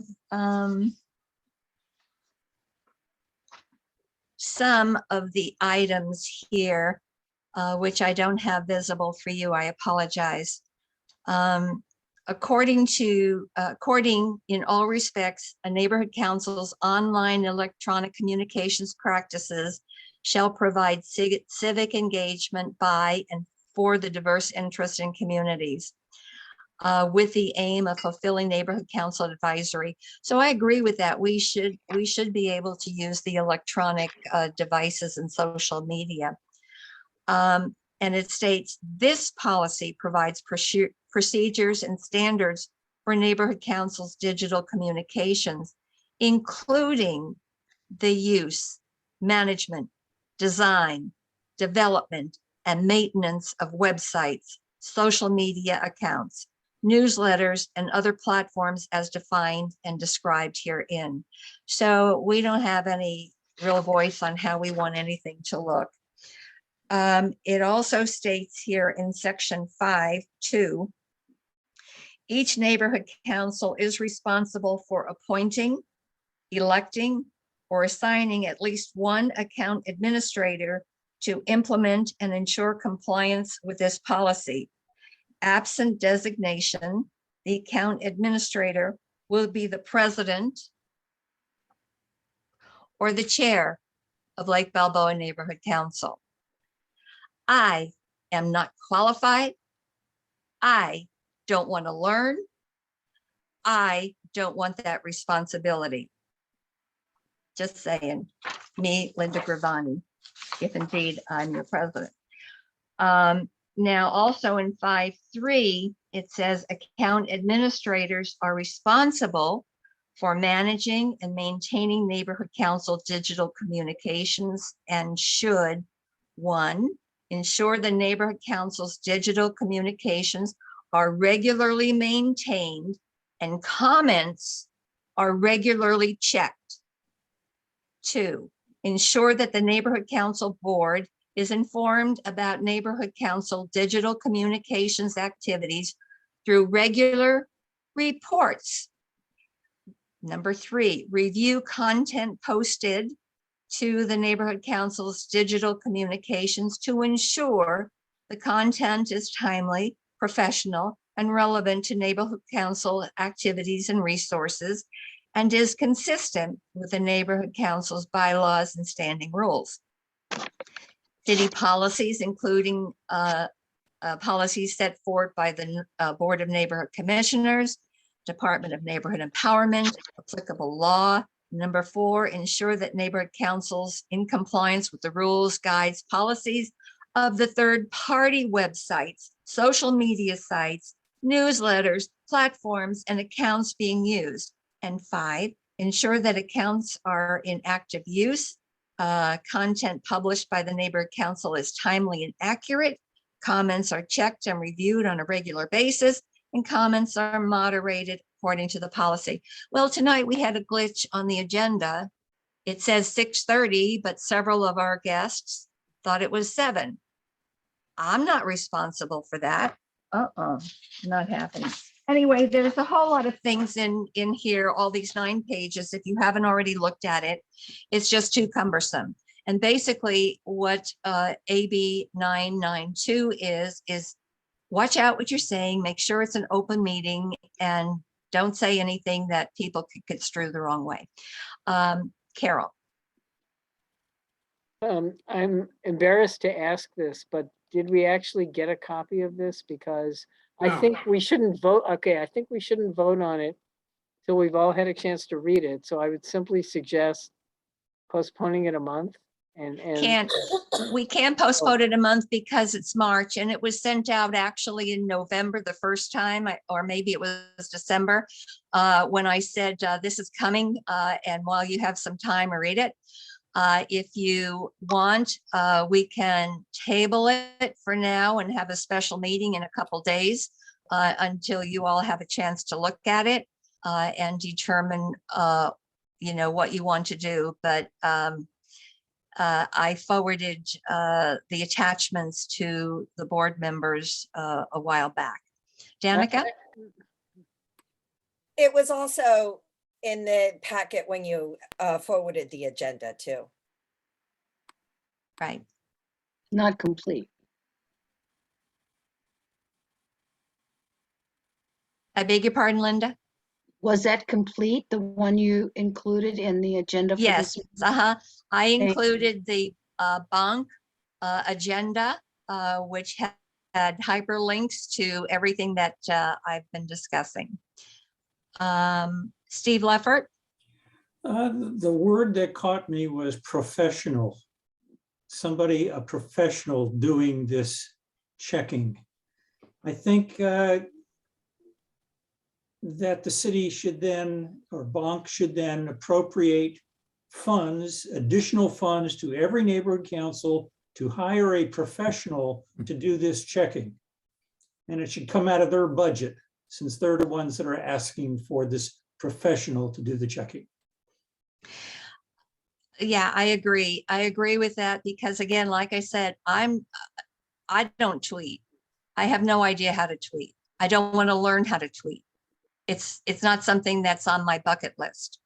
I don't know about you. I would like to just see a show of hands of who would like to do this task along with everything else that you do.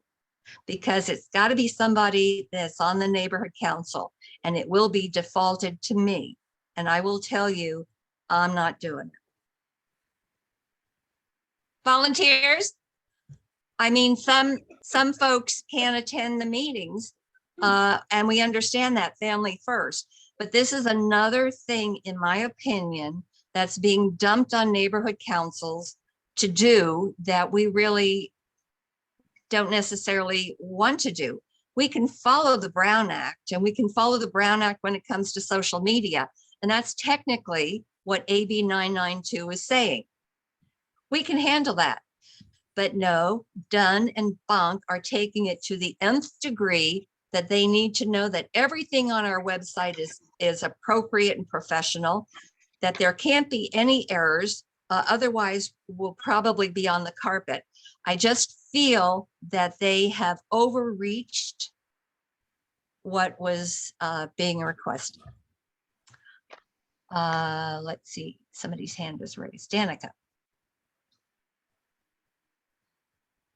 Unmute yourself. If Dunn is so worried about what's on all the neighborhood council's websites, then they themselves should take the time to look at all the neighborhood council websites and go through everything on the websites. Because Well, they I are think we being need an paid. IT department. Yeah, They are being paid. right.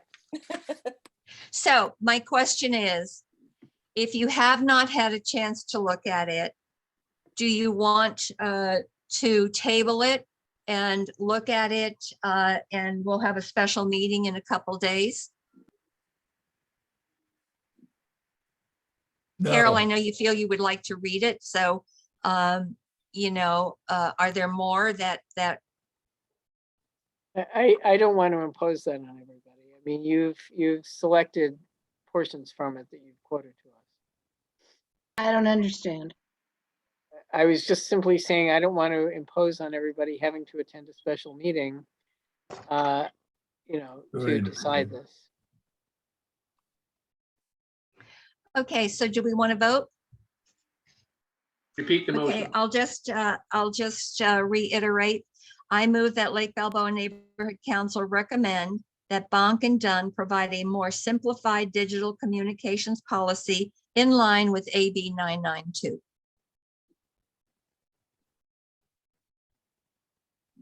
Let's vote. All board members, please unmute yourself. James Brown, Yes.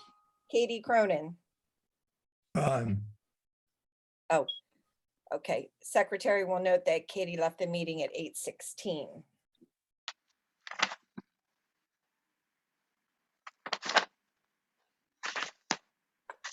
Ruth Doxy's not here. Jasmine Garcia. Yes. Linda Gravani. Yes. Sandy Joseph. Yes. Gary Kay's not here. Miguel. Yes. Danica Middleton is a yes. Alan Nelson's ineligible. Carol Newman. Yes. Mary Penniman's not here. Jeremy Pisanik. Yes. Tom Riley. Yes. Linda Schwerin. Yes. 10 yeses, 0 nos, and 1 ineligible. And Gravani, yes, for the record. Oh, didn't I got you. I got you. I didn't say yes. Oh, somebody Thank you else. very much. And the reason that the pressure is on is because Board of Neighborhood Commissioners is voting on this on March 1. We meet on March 2. Thank you very much. Okay, number 21, discussion and possible action regarding Code of Conduct policy.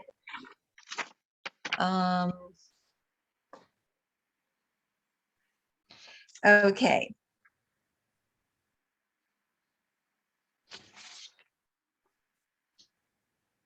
This is, I didn't get to post this, I don't think. What one is this? That's 992. I apologize. Just a moment.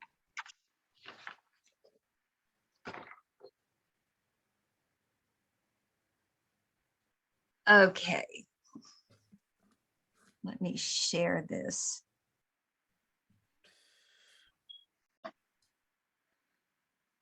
It's tough doing all of this at once. And I apologize.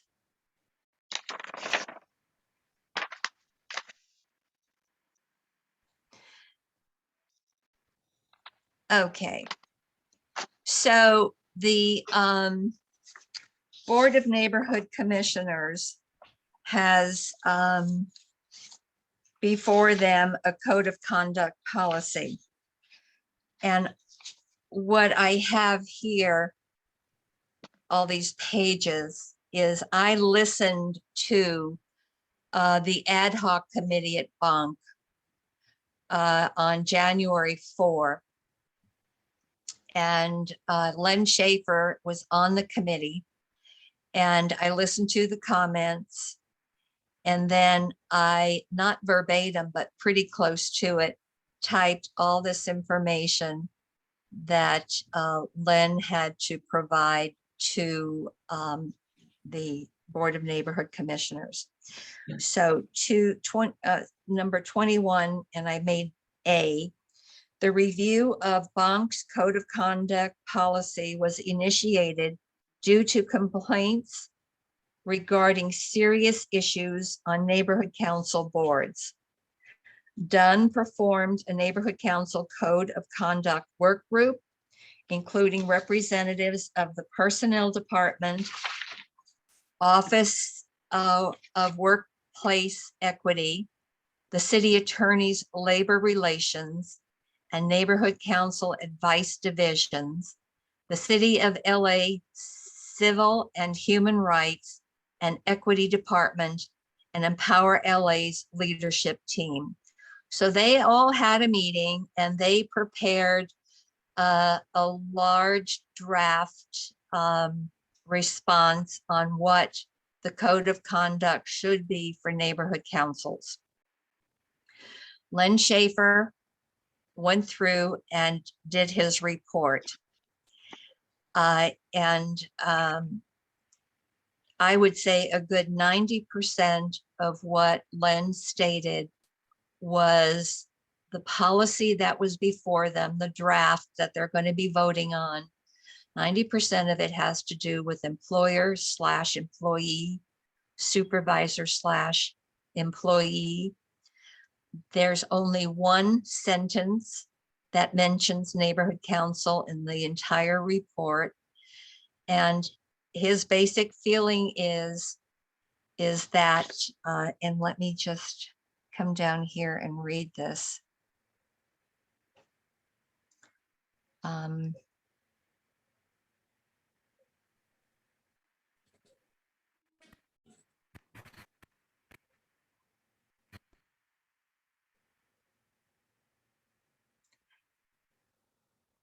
Okay, it says here, the city's proposed policy replies to neighborhood councils in one short paragraph only, nowhere else. The policy says it applies to neighborhood councils as to other volunteers, but there is no mention of how it applies, who can violate its terms, other than perhaps arbitrarily interpreting that the employer, supervisor, and employee to various classes of board members. So what he's saying is, okay, this has to do in the workplace. We're not in the workplace. And maybe it can be construed that, okay, board members are employers, or maybe employees, or maybe the executive team is employers and the rest of the board are employees. But that doesn't make any sense because we're not. He states here, I wanted to point out sections 2.1.3, other individuals covered by this policy, and it says volunteers, neighborhood council board members, and unpaid commissioners. That is the only reference to neighborhood councils in this policy. I will say that none of the things in the city policy applies to neighborhood council board members because we don't go to work-related conferences. We're not in the field. We're not before or after work hours. There was a graph that was shown that I didn't see. However, the city policy does not say it applies to those instances. It just tells us we're protected against, not who we are protected from, or who can commit this sexual harassment or bullying or anything like that. Once again, those are found with employer, employee, and sometimes employee to employee. So I move that Lake Balboa Neighborhood Council support Bonk's ad hoc committee recommendation, which is to go back to the original objective to revise the commission code of conduct policy due to the fact that neighborhood councils are neither employers or employees. And that was the basic finding of Bonk. They had a policy and the policy is good. It might need some tweaks, but we don't need to go into the, what is they called up here? Workplace equity policy. And again, it's because of we're not employers or employees. I Is there a second the motion. Thank you. Linda Gravani made the motion, seconded by James Brown. Discussion?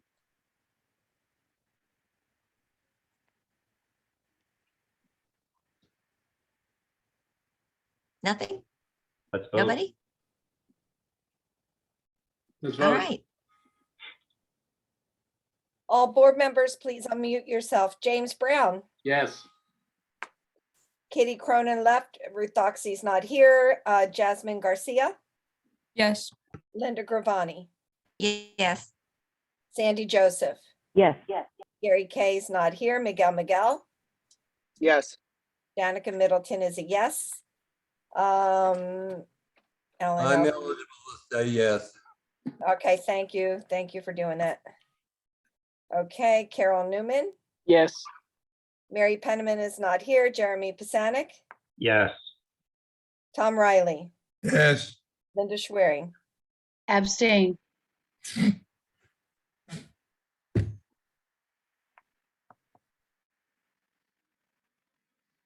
Ten yeses, 0 nos, 1 abstain. Motion passes.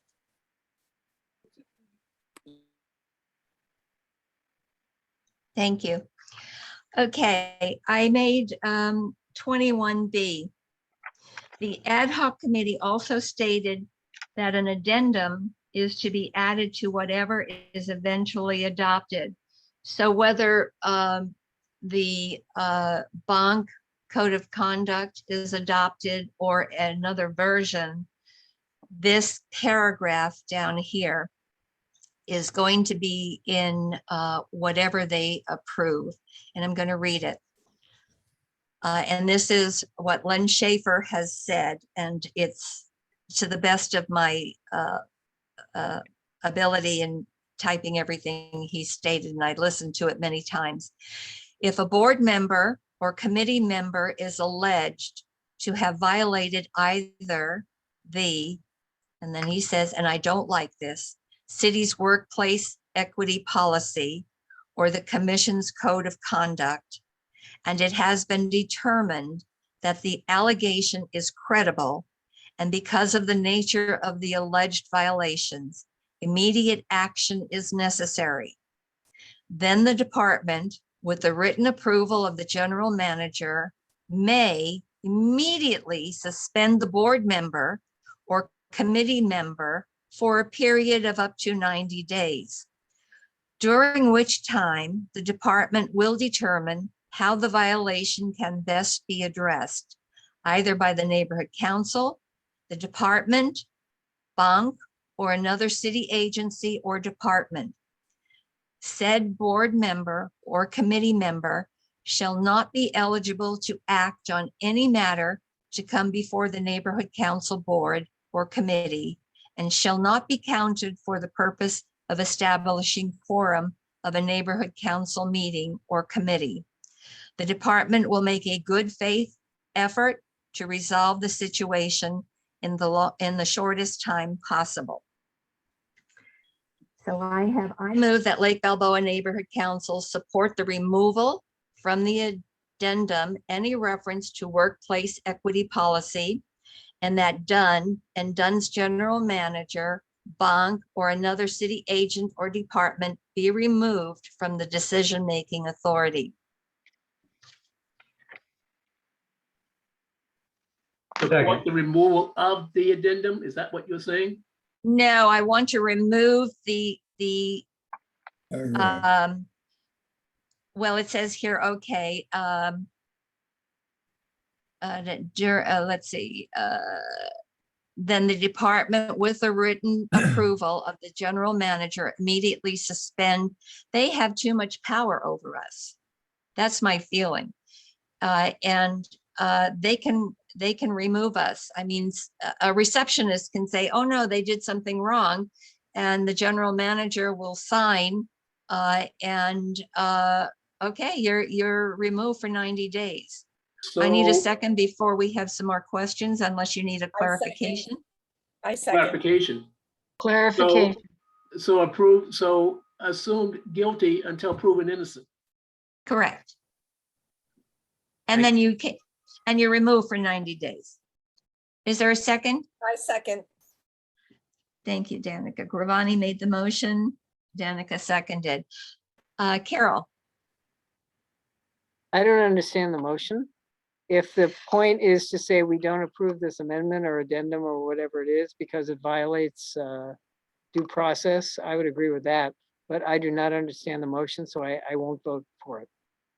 Can we revise it or, clarify it? Okay, so let me read it again. I move the Lake Balboa Neighborhood Council support the removal from the agenda, the addendum, any reference to workplace equity policy, which is what Len Schaefer says here, where he says, and I don't like this, because the workplace equity policy is the many pages of rules and regulations that we need to follow, or the commission's code of conduct. So the commission's code of conduct gives power over, decisions. Has been determined that the allegation is credible. Well, if there is a credible, I think that's fine. I believe that, Carol, you're part of the grievance group, or were? Yes, I am.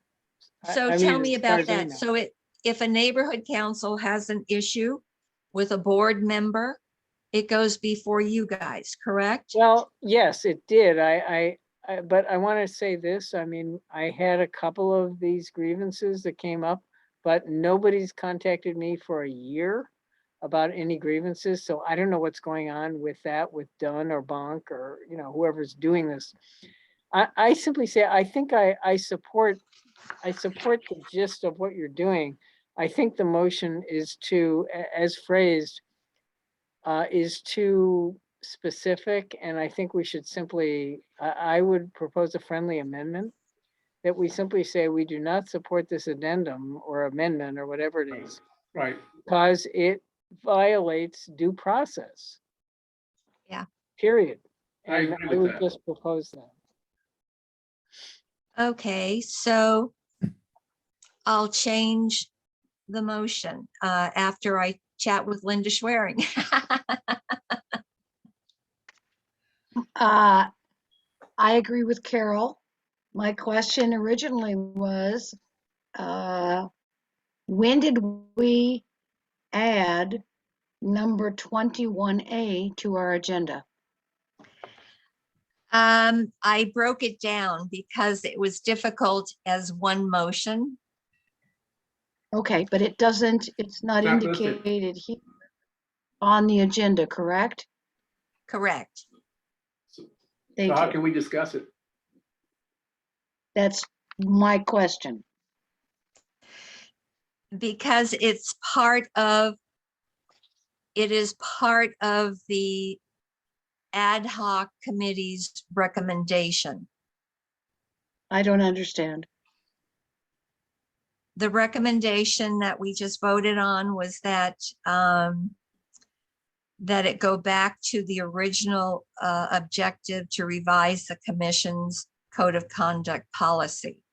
And I thought So- that was it. Which we voted on, yes. So then you're saying we Correct. don't need this? I don't know. I just understand that it's been added and did not actually appear on the agenda. So is this expanded? Yeah. Steve? Well, it's still dealing with the code of conduct, correct? Which is what's on Correct. the agenda. And Sure. so you could do a motion to divide to two different motions. It's still on the same topic. So I Well, don't she see a problem. referred to it as 21B or 21A, whatever it was. Yeah, 21A. I did Already cited it. identify that. Okay, so, you know, it's still on the code of conduct, so it's still, you're still taking action and making motions in regard to that agenda item. So you can still just call it, you know, I guess dividing it that way, 21A and B, it just, that often Well- happens. Okay, what I can do is when I advise Bonk and Dunn and whomever I need to advise, I'll just add that into we don't agree with this. That's The motion big. was, the motion was that we voted to approve, as I move that Lake Balboa Neighborhood Council support Bonk's ad hoc committee recommendations, which is to go back to the original objective to revise the commission code of conduct due to the fact neighborhood councils are neither employers or employees. So if we go back to the original code of conduct, it's not in there. But according to the ad hoc committee, they have determined that this paragraph that I read to you is going to be included in whatever they determine, whichever policy they determine we have to follow. Lydia? Hi, Lydia. Oh, when I started writing down in the minutes what you were saying, I actually didn't write it properly, so I want to verify, because I think the way I wrote it actually clarifies what you're trying to say and maybe make it easier to vote. Okay. And that was, I move that LBNC support the removal of any reference to workplace equity policy and the Dunn and Dunn's general manager, Bonk, or any other city agency or department be removed from decision-making authority. Wonderful. I accidentally left out, as I typed it, support from the addendum. So if those words were left out, that's what you have left. Okay. I wanted to Yeah. verify it. Did you want those from the addendum in or not? Well, No. that's where it exists. That's where I think the sticking point is in your conversation. Okay, so I can, I do like that. And if we want to rephrase, we can do that. And I'll read it again. I think move that you need a Lake motion Balboa to Neighborhood Council. reconsider. I think you need a motion Sorry? to reconsider what you already passed. No, this is the separate. No, we didn't pass Oh. this one yet. Yes. But I'm We saying just, that this is still under the same agenda item number, and that was. correct, but it's part B. It's part B. There's Because, no P part on the agenda. But there was no definition on the agenda that there was. So when you passed a motion referencing item number 21, I did say 21A. I it believe. isn't on the agenda. So I Okay. think if you do a motion to reconsider what you already passed and add this part to it, to put it all into one motion, then you're okay. You have no problems with having really two things under one agenda item number. Well, that's what Lydia's read back of the motion implied, wasn't it? Yes, so what I'm saying is the motion is already bifurcated by the fact that it's designated as 21A and B, at least according to my minutes. So what the sticking Okay. point has been, and when I wrote it, I don't think I wrote it right, which was what I was verifying, but I believe what you wanted was what I actually wrote, which is I move that the LBNC support the removal of any reference to workplace equity policy and that Dunn and Dunn's general manager, Bonk, or any other city agency or department be removed from decision-making authority. So that all you would do is strike out those three words, which I forgot when I was writing the minutes, which is from the addendum. And that gives you the policy that you guys are trying to clarify. What does Carol think about that? Say again? What does Carol think about that? Unmute Carol. There you go. Carol is totally confused at this point. I mean, I think what we're voting on now is something more specific than what we voted on before. I agree. So I think what we voted on before is fine. I think this is more specific. There is an issue about whether it's on the agenda or not. I hear that, but I mean, it's probably included in what we already have on the agenda. But I think it really goes to this paragraph. That's what we're talking about and how to address this paragraph. So what we're doing. But this paragraph was not part of the agenda. And what we voted on was basically telling Bonk and Bonk to go back to the drawing board and go back to the original code. That's what we voted on. Well, I completely not support include that. this paragraph. I completely support telling them to take it and put it wherever. Yeah. And that's what we voted on already. Okay, so what we voted on in what I call 21A is I move Lake Balboa Neighborhood Council support Bonk's ad hoc committee recommendation, which is to go back to the original objective to revise the commission code of conduct policy due to the fact that neighborhood councils are neither employers or employees. So what we're saying is go back to the Dunn code of conduct policy and fix that up as opposed to giving us a whole new policy. Exactly. We voted on that. Correct. Then in the ad hoc committee's report, they said regardless of what way you go, as far as the rules and regulations, it could be going back to the commission's code of conduct policy, or it could go to the new workplace, whatever it was called, that it was called, what is it? a workplace equity policy. Okay, regardless of which of the two actually is surviving, then this addendum is going to be part of it. And we really don't want it part of it, because that gives a city department, I mean, it could be Bureau of Street Services that says, it could be the receptionist, somebody at Dunn, that's going to tell us, oh no, you did something awful, and I'm going to write to the general manager, and the general manager is going to suspend you for 90 days. Well, they feel that it's justified, but I think that's just too much power. I think, in my opinion, I think that specific neighborhood council should determine if it was something so dastardly that they need to do that because they know their people better than anybody, or we go through the grievance procedure, which is in existence today. I don't know why we need to give authority to other people. Carol? I think this is a separate and more specific issue than the one we looked at before in 21A. And I completely agree, we should not be giving them this power. As I think it was James who said, you're guilty until proven innocent.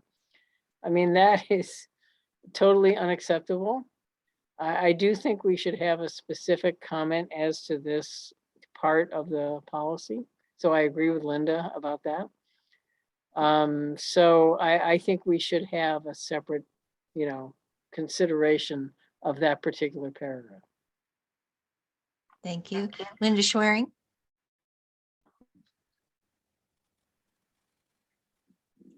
There you go. At this point, I think with all the discussion, I agree with the original vote on number 21, but I can't support any further vote as we go forward. Thank you. Stacy? Would it be possible to kind of simplify all of this to have it be one motion that includes something with the phrase like, and excludes the proposed paragraph? I don't know what you'd call that paragraph. Lydia has already done that in what she quoted as the motion. Okay, I think what I'll do is I'll just simplify it, and 21A is 21. Bonk is not voting on this in March. I don't know where the addendum lives. I only know it was referred to in Lynn Schaefer's report. So I think we can just forget this 21B at the moment until I actually see it in writing and know where that addendum lives. And then I can pass it on to everyone, and then we can take care of it at that particular time. But we've already voted on, we want you to go back to the drawing board and work on the commission's code of ethics, or code of conduct, whatever it is. And we can put it to bed. Great. Danica? Does Bonk meet after our March meeting?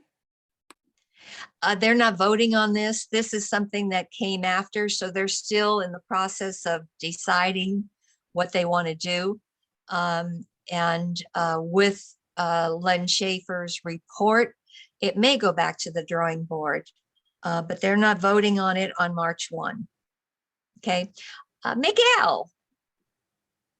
Yeah, I wanted to say that in the materials that Linda sent out for the Bonk agenda, there's an actual hyperlink under agenda item on their agenda item number 10, 10B, the code of conduct policy supporting materials. In that, you can find the official paragraph that Linda's referring to, the proposed suspension policy amendment written in December 19th of 2021. So if you want to read it, and if Linda doesn't want to reread it again, the actual paragraph highlighted in red, what they're trying to change and what they're trying to switch around, it's there.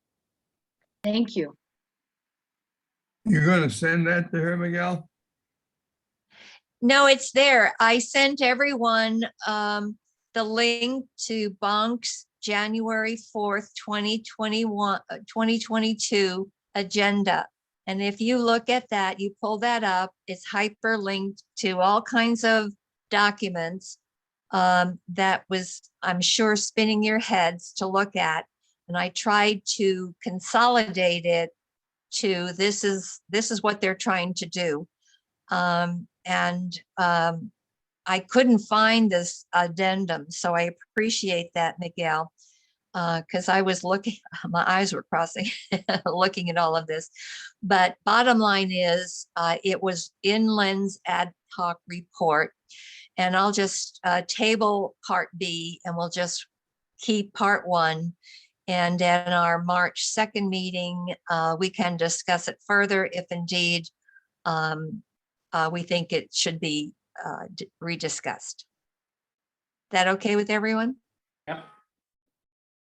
Okay, perfect. So we'll table that. So then, oh, there's a hand raised. Hold on a second. Stacy? Quick question. So what Lydia recorded was different than what was voted on. We're not doing 21B. We're just going to forget it for right now. We're tabling it. I thought that was for the first part. Thank you. No. And Stacy, if you want to read where that is, if you want to stay when everybody hangs up and I stop the recording, I'll show you where it is so you can see it if you would like. But that takes us to number 26. Thank you, Lake Balboa Neighborhood Council board members, for all you do behind the scenes for our community. It is so appreciated. And thank you. Thank you. And we adjourn at 8:48. Good night. What Good happened job, to everybody. 22 through 25? Keep it short. What happened to 22 through 25 on the agenda? We are just Good so night, efficient. Steve. Good night, folks. Good night, Steve. Bye, Good everyone. night, Steve. I Bye, don't know. everybody. Be safe. Stay healthy. You too. Thank you. Bye, everyone. Bye-bye.